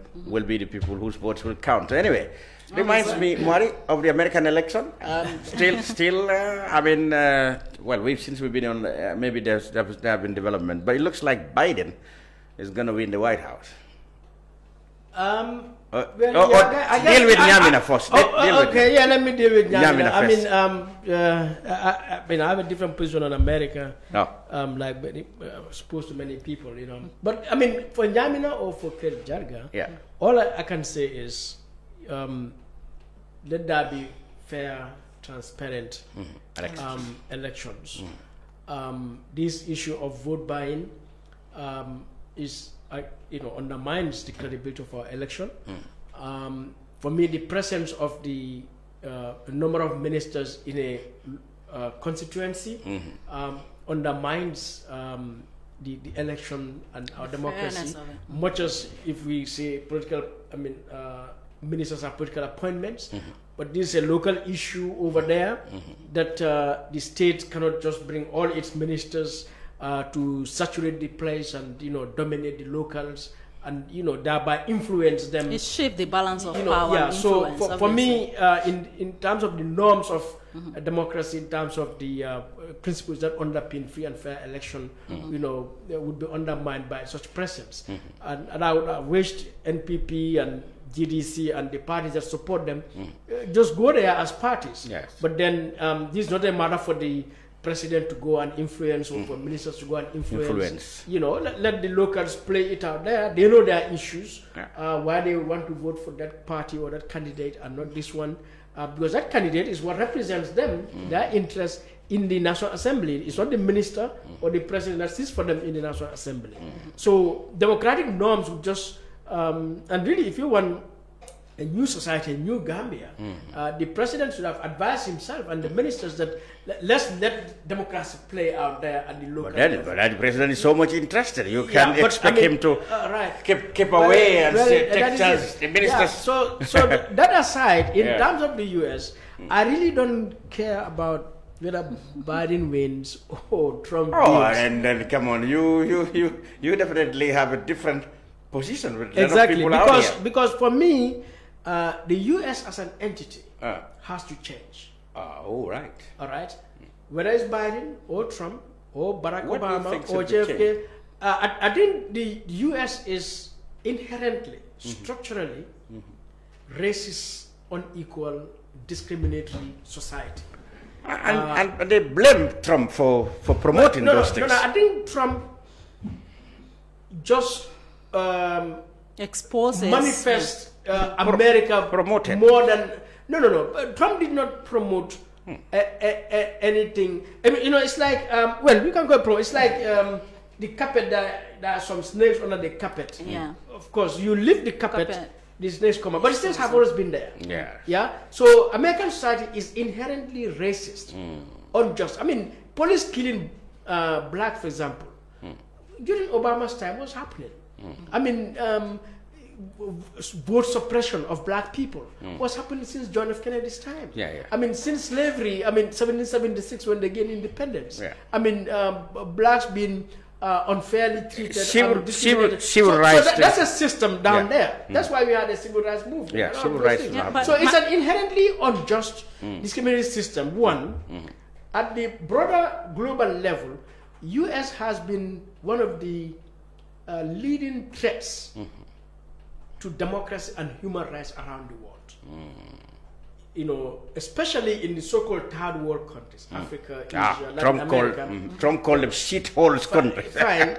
But you would find, if you go through the records, America invading countries, assassinating progressive, democratically elected leaders, overthrowing, supporting dictators, propping them up, funding rebel movements against democratically elected governments, and so on and so forth. But it can be argued that these were in the past when the Cold War was on. Until as we talk, today is the 11th of November 2020.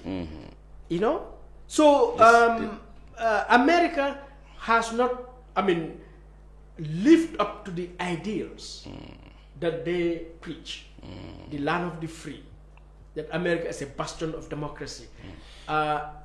They say these things, and it's very nice. But in practice, America hasn't given democracy a chance to grow around the world. They have suppressed democracy many times. They have supported dictators. Trump, we may say, has even gone further. He's embraced MBS in Saudi Arabia. Putin and Duterte and Erdogan and all those kinds of dictators, and run away from those other countries that are more democratic and who are considered to be traditional allies of the US. So for me, whether Trump wins or Biden wins, what needs to change is the United States of America. The state and the society has to change. Because America indeed can be and should be a great force for democracy, because a lot of democratic ideas, revolutionary ideas emerge out of America. From America. If you read George Washington, if you read Abraham Lincoln, up to JFK, up to Obama, you hear huge, beautiful ideals of democracy. If you read people like Thomas Paine, way back. If you read people like Martin Luther King, and so on, you know America, whether it's science or whether it's democracy, human rights. The United Nations is in the United, and the Declaration of the Universal Declaration of Human Rights was hugely influenced by Roosevelt, Eleanor Roosevelt, who was the president of America at the time, Franklin Roosevelt.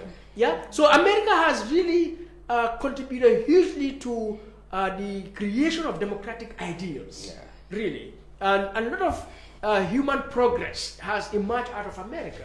If you look at across, but at the same time, you'll find that America is one country that has, severely hit democracy, prevented it from growing around the world. So that contradiction has to be addressed. Which of the two do you think, really, very briefly, can really bring America closer to your America?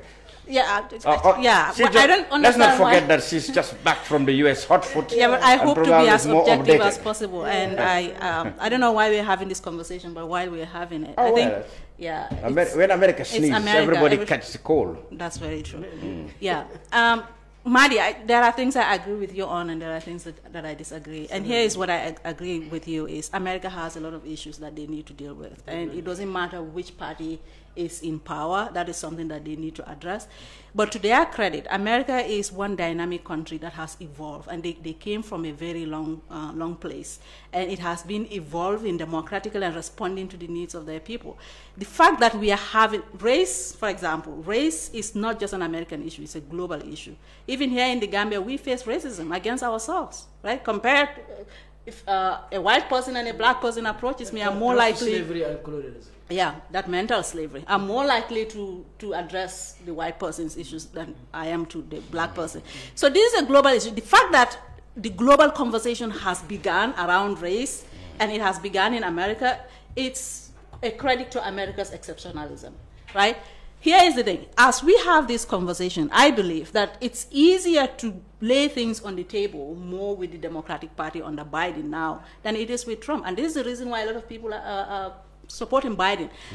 I'm not saying that it's going to happen, but the conversations are easier to have under Biden than they are to Trump. And to Trump's credit also, you mentioned him exposing these issues. That's a good thing because the issues have been there, they've been underlining. As far as America's role in the global world, though, here is, it's the responsibility of the media. If you're in America today, and like myself, for example, I've never been there except for this one time. The content that the media show to the American people is completely different from what they show to the rest of the world, right? And what they show about the world to the American people shapes their public opinion about the world. For example, China. The media and Trump have described China to be the monster of the world. China has a lot of bad things that they are doing in the world, but they are not exceptions. They are not the only country that is doing those things. But here is the thing. America is one of the countries where accountability is possible. If the media is showing the real things that America is doing globally, there is a chance for the American population to hold their officials to account. But that is not necessarily happening. So there is faith in Biden. Finally, my take on America, I think, especially in President Donald Trump's record, is that I think he really brought a lot of disrespect and disrepute to the presidency, which reflected the image of America. Now, in the past, I don't know, Madi would not accept this. The Americans made themselves the policeman of the world. Madi said they used some of those powers to prop up dictators and, not necessarily promote freedom and, democracy around the world as they claim they are. But then they were very much respected. When an American president speaks, everybody listens. When Trump came, even if you ask somebody in Somalia, a little boy about Trump, he says, shit. Now, America used to be very influential in the NATO alliance, Now nobody in NATO wants Trump because he apparently took America's influence out from many places. So now I can tell you that I'm sure that many of their European partners in the NATO don't want him to be re-elected. So, he diminished America's influence outside the world. And he believed that, he believed that, when he talks to the American people home, he had a terrible foreign policy that really reduced America's influence in the world. I think people, even the Republican Party, would not like that. They want somebody who can, and ironically, he says he will make America great again. But how? So Cham, there's no doubt that Trump is a scumbag. I think if he's the lowest of the lowest, really, in terms of human values. You understand? I don't really listen Trump. I mean, nothing good comes out of Trump. So there's no doubt about that. So I agree. I agree. He has diminished American standing image around the world, and yeah, I agree. It will be easier to have a conversation with Biden than with Trump. So when you look at it, even myself, I know a Biden presidency would allow more conversation to take place. And I admire also America's institutions because I think the reason America hasn't broken up under Trump, really, and hasn't dropped into a serious dictatorship because they have strong institutions, have that culture of accountability. But that is where the irony, the contradiction also lie. That at the end of the day, this great nation with one of the greatest universities in the world, who has produced some of the greatest thinkers, of the world, thinkers for democracy, for human values, and all of that. At the same time, it's a society that is so infested, with such, racism and, intolerance and discrimination. Ideas, probably beyond any other nation on earth. So yes, you can say, look at things from a global perspective. But that would be if you want to have another day for a product conversation. But we are looking at the United States today, and as United States, we need to look at, because we can be specific and not be general. So specifically, one, I don't agree here. I know they say this all the time, American exceptionalism. I can say Gambian exceptionalism or Senegalese exceptionalism. So I don't need anything. Depending on the context. All right, fine. So, I don't agree with the exceptionalism. It's just one country around the world that has its own contradictions as it is. But, during Obama, for example, I know a lot of people are excited about Obama, but Obama deported more people. Obama, unleashed violence, on many nations, in the world. Under Obama, police brutality was very high. All right, and so with all the accountability, with all the history and the so-called exceptionalism, even under a black president, you realize that the injustices, discrimination, and the threats to democracy around the world remained. All right, so that at the end of the day, it appears it doesn't matter who is the president. America has a particular culture, a particular practice, worldview that they cannot execute anyway. And so, for me, in their own good, in their own interests, is to realize that internally, what is in America is not sustainable. Because they had their Ku Klux Klan groups like that, racist groups. And we saw other counter groups, Antifa, for example, and now Black Lives Matter. And we've seen instances where people pick up arms, basically, not to shoot, but to pick up arms and assemble. All right? We've even seen now a bunch of racists go and attempt to overthrow a governor in Michigan. So all of these are indications that America is not great. Nobody can tell you about democracy. You just need to read their instruments and their institutional processes to love the beauty of democracy. But at the same time, why do you have such inequality? Such discrimination, such for well division. Over 200 years. And so that eventually, would not this lead to an implosion?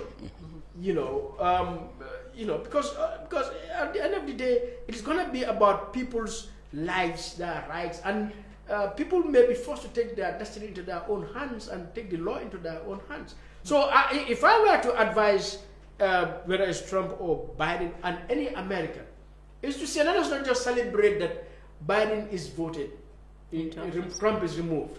Let's realize that you have an inherent, a perennial, a deep-seated structural imbalance in this country.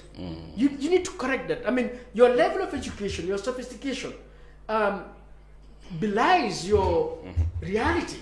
You went all the way to the moon. Yeah, but that is the hope that is coming in now with Biden's presidency. I hope because Trump's presidency have provided an opportunity to expose all of these surprisingly, I hope so. When they massively voted for a black president for the first time 80 years ago, everybody was wow, America now totally changed. But then that was just one step, I guess. Trump really undid you know what all the achievements Obama made. Yeah, and that is one thing we need to recognize. See, they may have voted for Biden, but look at the popular vote. All right, I don't know. Up to this morning, the difference was 4 to 5 million. One is 69, one is about 74 million. It still tells you that a lot of people subscribe to America. The white population, for example, is about 60%. And the rest are divided between the blacks, 12%, the others all the way down. So what that tells you, and this is the adult population because voting is 18 to above.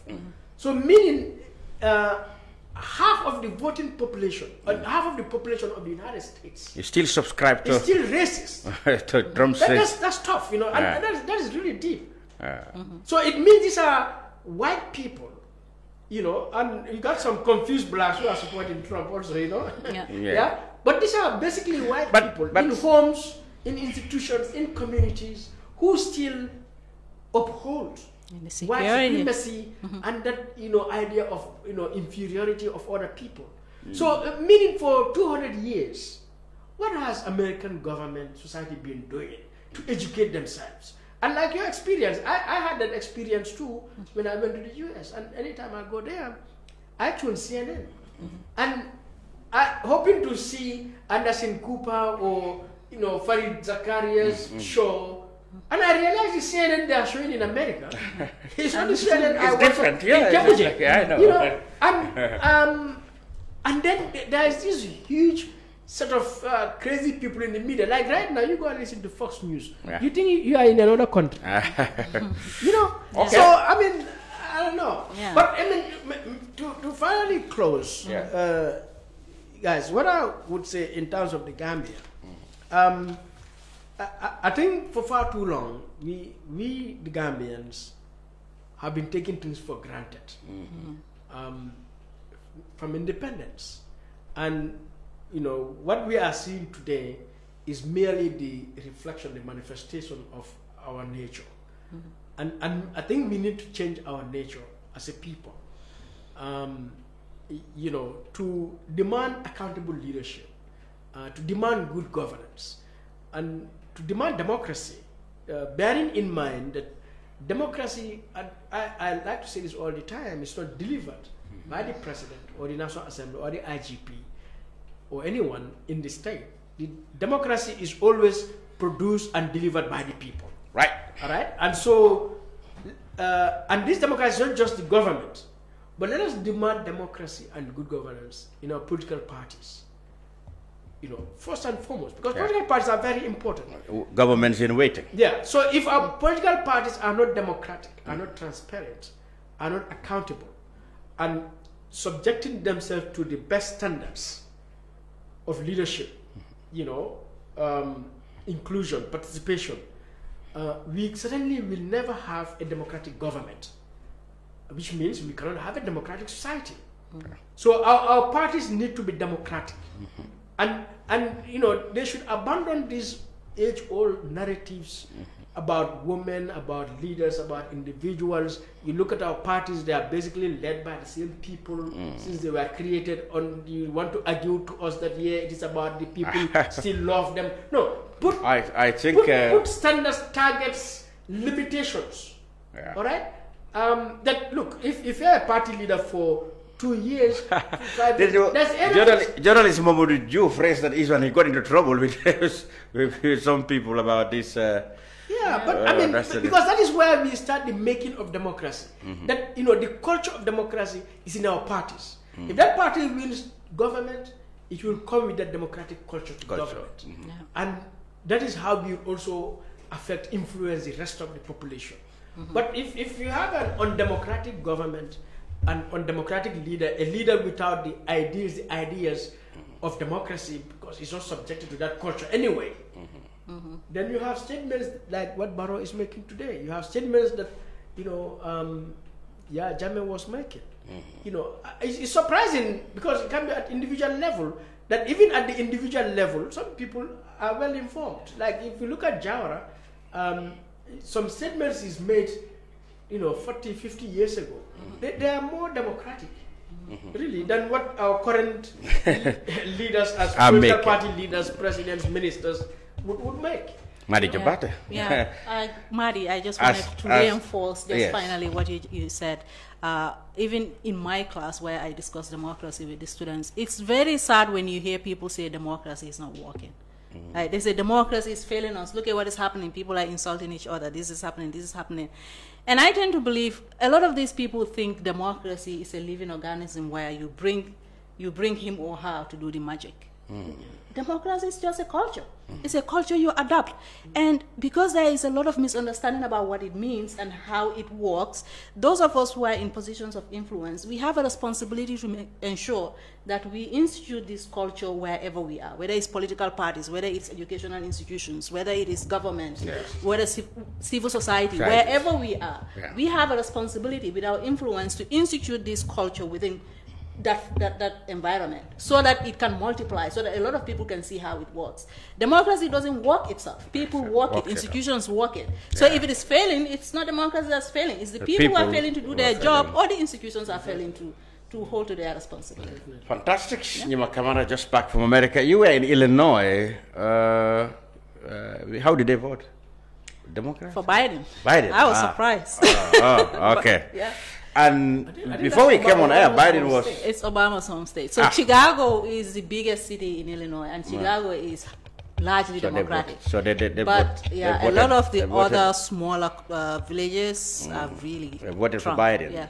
And Biden was 264, if I'm right, according to forecast from Fox. I don't remember. Everywhere except CNN.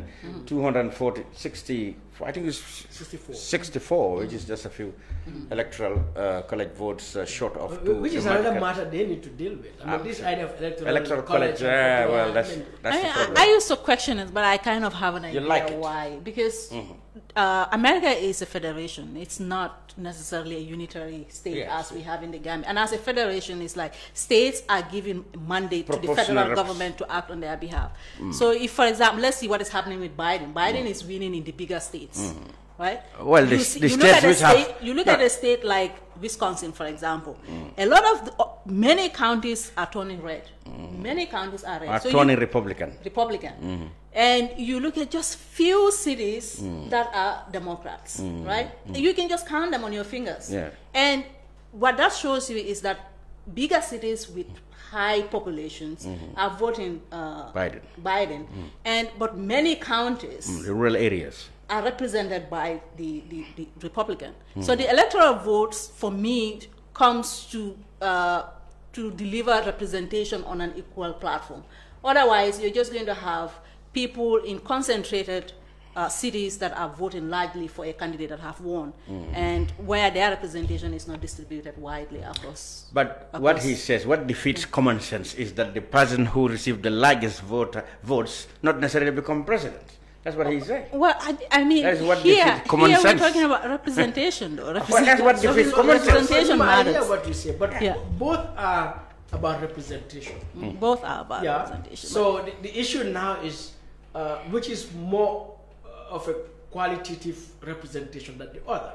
So if you say, let's say Illinois has 20 electoral college votes, that as opposed to say the 10 million voters of all of Illinois to vote for this candidate, which one is more qualitative, which one is more representative? Because these 10 votes, who determines these 10 votes?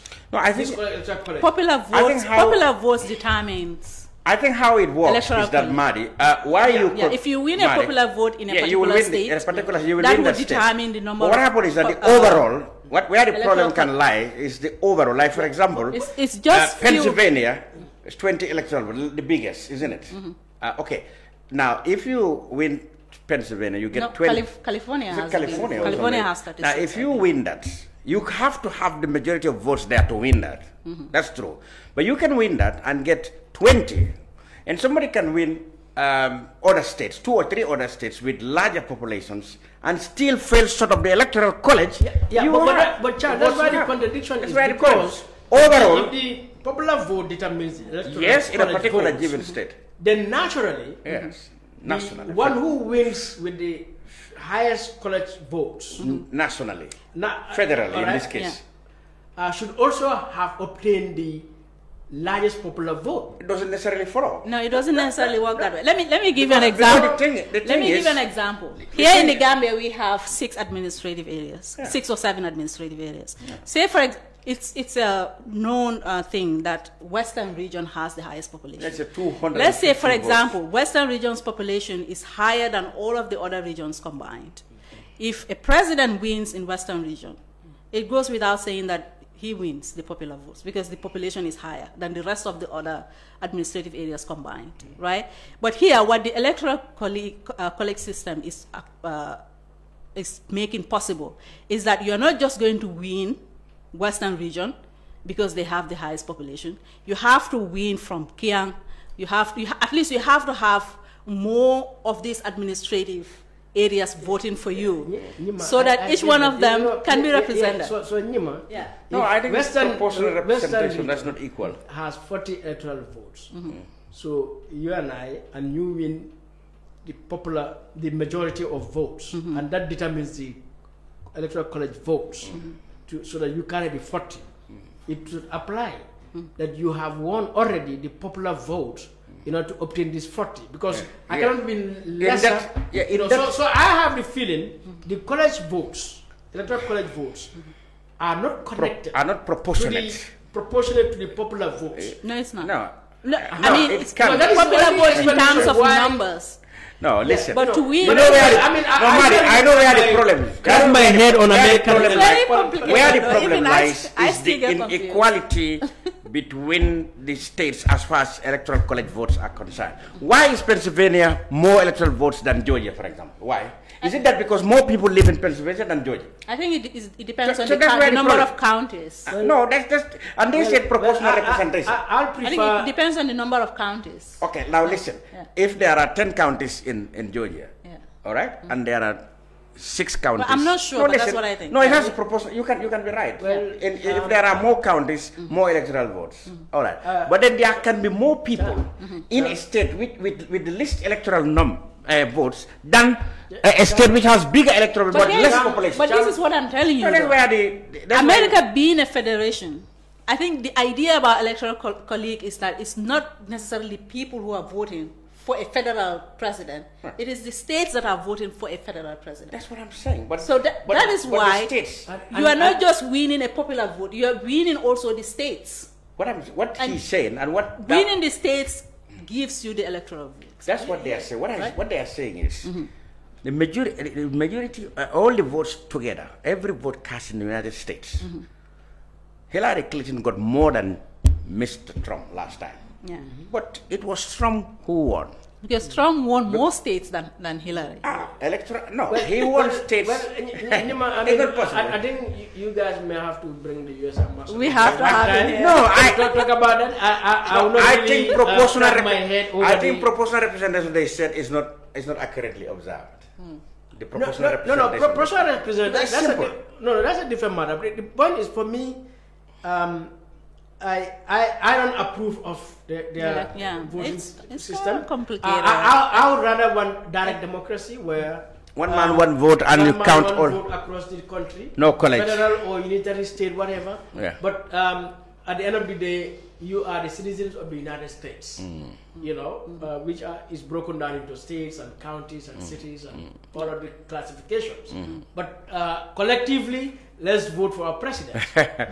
For me, it's more direct. It's more democratic. It's more representative. This is not to say this is because this has history, though. That's why you got to bring how they did this. I mean, there's kind of a racist history behind it because the electoral college system also favors white people. They want a certain people or class of people to always have a say in who becomes president, and not necessarily. And maybe to their credit also, when all these things started, there was no example in the world. Yeah, perhaps. You know, they were so in the formation of the United States, they were the pioneers. When they formed it at that time, the question did come: how do we choose our president? Yes, exactly. So at that time in the world, there were no elections, democratic elections. So they had to So there was a whole debate, Yeah. you know, among the so-called founding fathers to discuss how do we elect our president. Yeah. And so technology wasn't there. Yeah. The communications wasn't developed. The place was vast. All right. So in that circumstance, how do you ensure everyone votes? So that debate led to his idea of an electoral college. I'm sure they. But I think time has gone. In fact, this is why also their elections are on Tuesdays. Yes. Because at that time too, I think the Tuesday used to be a market day. Where what we call Lumo here, where people travel. Historically, it's always on a Tuesday. Yeah, it's just Tuesday. Yeah. So they coincided with that event so that it becomes easier for people to vote. And do you realize that Gambians like Thursdays? Do you realize that since Jawara's time, Gambians like Thursdays? Yeah, most elections second. All right. Yeah. All right. Good luck to Biden and Trump, or some people would like us to wish Trump good luck. But then that's about it in the brunch this week. Thank you very much, Nyima, Camara, just back from the United States, and Madi, Jobarteh, and all of you. We should stop saying that now. Why? I'm in the country. That's, you know. You're just back, hot foot still, about a week ago. So until we come back your way again, Lamin, Cham, wishing you have a great weekend. Goodbye. Thank you.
Domoro kadiate boy jannon sikes restaurant e sai nakko be ninna dimbal nimba domoro kala janno domoro seneyata adiyata topotoro fanan kendema bije luntan during tamala abeka domoro ki janni adi manda wala de te ka we bijele anim fanan ka fadi jang ikono e fa e ka fa minne ko pastry anim bakery iko fanan be kalele badde lomba conference lomba workshop lomba ye fo fendin lo dunia kono domoro betama nyillom international otoda number 1 amanke ba domo la jandama e sa domo jang is atariya wo mu kubandi sa nakko sa futandin oto sa nakko be mu sikes restaurant ndafa na janna mu yat ni manje dorom bija aban Sikes Restaurant, known for best quality food and customer satisfaction.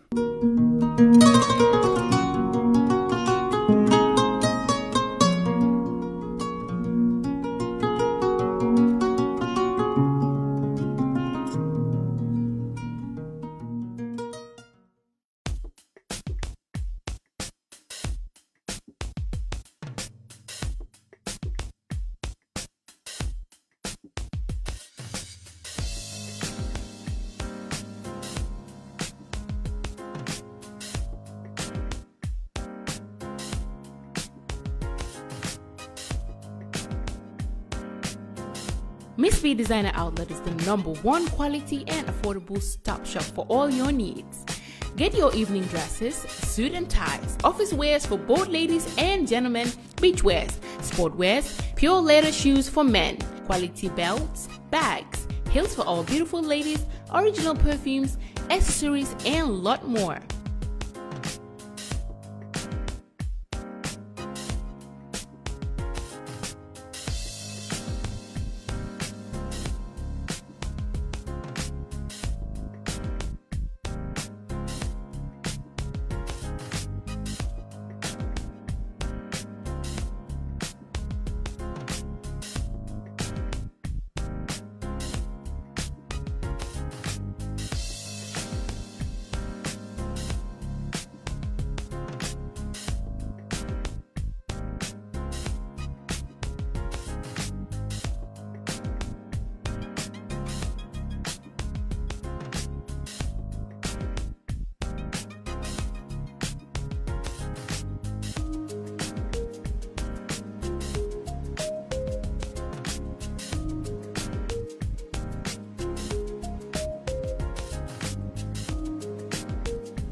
Find us at Kololini Road opposite Gaddafi Mosque at the Aqua Preacher Station, or call us on 295-3411 or 764-2486.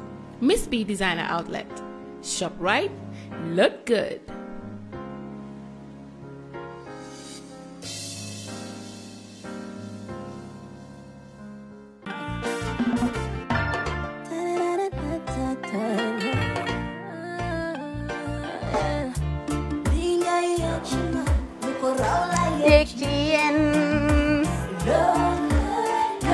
Love like fire. Wow.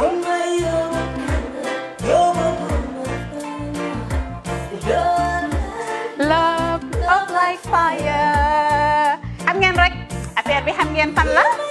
Skincare la. 2020 lañ wax de. Waaw. Fii nag mooy Kerr fan Kerr zero tache. Perfect skin. Skincare saa su ne rek niñ ko dee defee rek loo lañ soxlaati rek maanaam bu dee am problème ci seen skin yéen xam ngeen fan la fii ngeen di ñëw suma xarit yeeg am di jàmm yi nga xam ne taas daf lañ sonaloon xam nga doon xeesal ba la ka xum éneew ma lañ ko nag waaye just in case comme ni ko gars yi defee rek en cas just in case loolu xew xam ngeen fi ngeen di ñëw Skincare Plus si yu baax rek la ñoo dox nag ay baax rek fu ne la ñoo dem ci réew mi di lañ indi rek nag products yu baax du Paris du Italie du USA du fi mu nekk nii sax boole nañ ci nag Sweden fu nekk lañ leen a indi les products bu dee tamit nag da nga ñuul rek ñu lay jamaa natural beauty that melanin dripping we do have stuff for you as well emuñ si skincare products rek ñu ngi ci cuub yi tamit fu ne la ñoo jaar in fact sax last commercial bi ñu defoon waxuñ leen woon dañoo dox ci ay kawar 9A grade rek nag waaw we do have bundles as well hair si lu ne la ñoo dox ñun ñu ngi ci rafetal jigéen rek